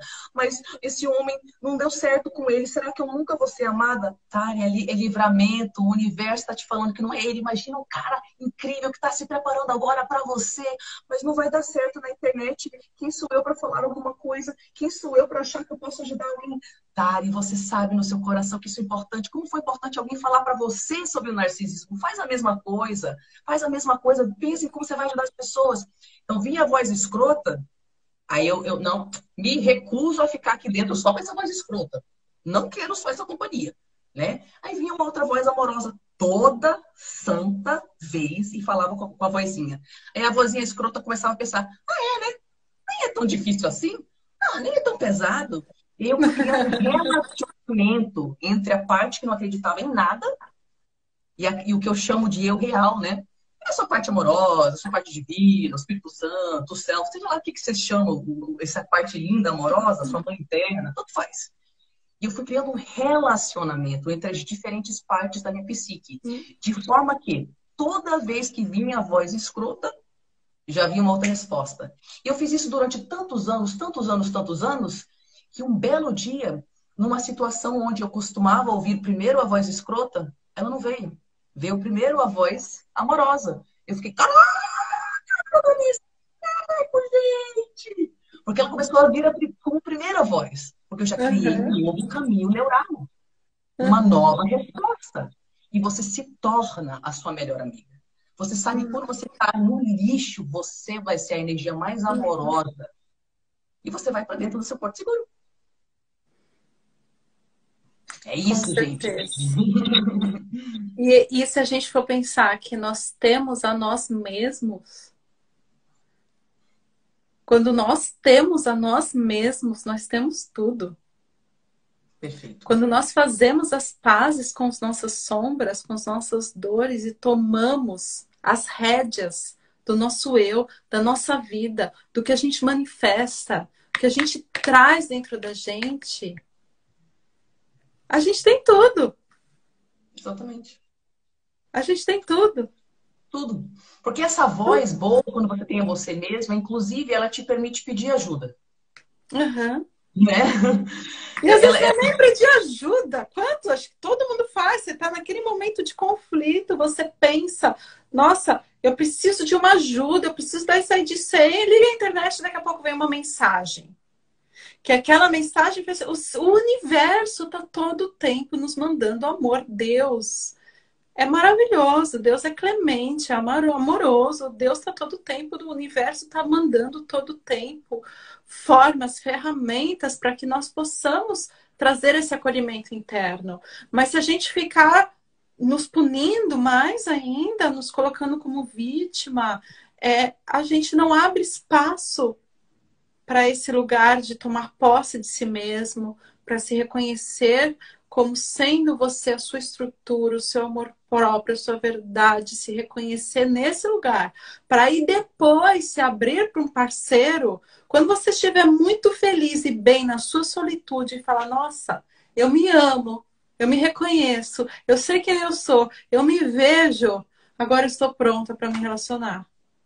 Exatamente. E aí é nesse lugar que você consegue atrair um parceiro que você não vai nem permitir que ele vai vir com um monte de conversinha fiada, um monte de conversa mole, e vai falar, ai, você é o meu príncipe encantado. Não, gente. Primeiro, esse negócio da Cinderela de príncipe encantado, a Cinderela, ela ficava lá debaixo da, né, da árvore. Os contos mesmo são diferentes, não existe nada disso. Ela era toda mística, toda conectada com o sagrado dela. Depois foi mudando esse negócio de conto de fada, que o príncipe encantado dele não tem nada disso, gente. Olha nada só. disso. Esse relacionamento no dia a dia, esse relacionamento romantizado do príncipe perfeito, de relacionamento Margarida, meu alma gêmea vai chegar e vai me preencher. Não existe isso. Isso é a maior furada que vocês têm. Primeiro lugar, quer um relacionamento perfeito? Desconstrua que a alma gêmea vai vir e vai te carregar no colo. Acabou. Pronto. Aí você começa a estar aberto para um relacionamento, né? Seja o seu grande amor, né? Porque se vier alguém que é um grande amor, mesmo, se vier alguém que venha com grande amor, vai vir com um monte de questões para vocês olharem juntos para aquilo que está vindo e os dois maduros, adultos, olhar, olha, não gostei do jeito que você falou comigo, bacana, eu vou olhar para esse jeito que eu falei com você. Olha, porque é espelho, relacionamento é espelho. Exatamente. E aí a Exatamente. gente sai desse lugar de vítima de novo, né? De esperar o príncipe encantado. Eu pensei num negócio que é meio esquisito, mas eu vou tentar descrever. As coisas são tão loucas que quando a gente está na dor, a gente enxerga a dor, né? E a gente vai se curando, vai se trabalhando, e passam os anos, e a gente continua se curando e tal. Claro que as sequelas a gente tem que continuar trabalhando a longo prazo, mas acontece uma coisa muito interessante, viu? Hoje, depois de muitos anos me trabalhando e ajudando outras pessoas, eu olho para o meu passado e o que eu vejo são os anjos que estavam lá. Eu Uhum. não enxergava quando eu estava na dor. Tari, deixa eu te falar, tem 2 minutos. Fala do seu Eita, trabalho. lasqueira. Ah, tá bom. Gente, workshop Entre no Seu Poder vai lançar agora segunda. Vai no meu perfil, clica no link na minha biografia. Ele é um processo para você que descobriu que tem mãe e pai narcisista patológico e não sabe o que fazer. Eu vou te dar as informações e, acima de tudo, as ferramentas para você fazer o quê? Se individuar. Cortar o cordão umbilical, criar distância psicológica e descobrir quem você é. Então, vai lá no meu perfil, que tem as informações no link na minha biografia. A gente começa semana que vem. Ah, Tá então já bom? está começando na semana que vem. Já. Que Começa semana que vem. lindo! E quanto tempo? Na verdade, normalmente são 8 semanas, mas eu vou Tá. doar uma semana a mais. Quem participar desse grupo vai ganhar uma semana a mais gratuitamente. A partir do novo lançamento, aí eu vou acomodar, vou subir o preço para acomodar essa semana a mais. Então, agora é a oportunidade, gente. Eu vou doar o máximo pelo mínimo valor. Então, aproveita agora. Então, Tá? nessa semana você está fechando mais um workshop. Quantas pessoas participam do workshop? Às vezes é 20 pessoas, às vezes é É, 30 é, pessoas. mas é grupo pequeno, é isso, que É você grupo dá um pequeno. apoio. Não é um Isso. curso online, é um grupo pequeno que Não. você dá um apoio para olhar para essa criança, para olhar para essas dores, para acolher. Gente, é muito especial o trabalho que ela faz. Muito Muito. específico, né? Para isso. É específico para Específico para isso. Exatamente. É isso. Não, os grupos são pequenos. Eu também tenho uma opção do workshop para estudo próprio, se você quiser fazer sem apoio Tá? em grupo. Também tem essa opção, que algumas pessoas preferem. Mas os grupos são pequenos, às vezes é 15, 20, 30 pessoas quando é um grupo maior. Vai E, cair. cara, ok, pessoal,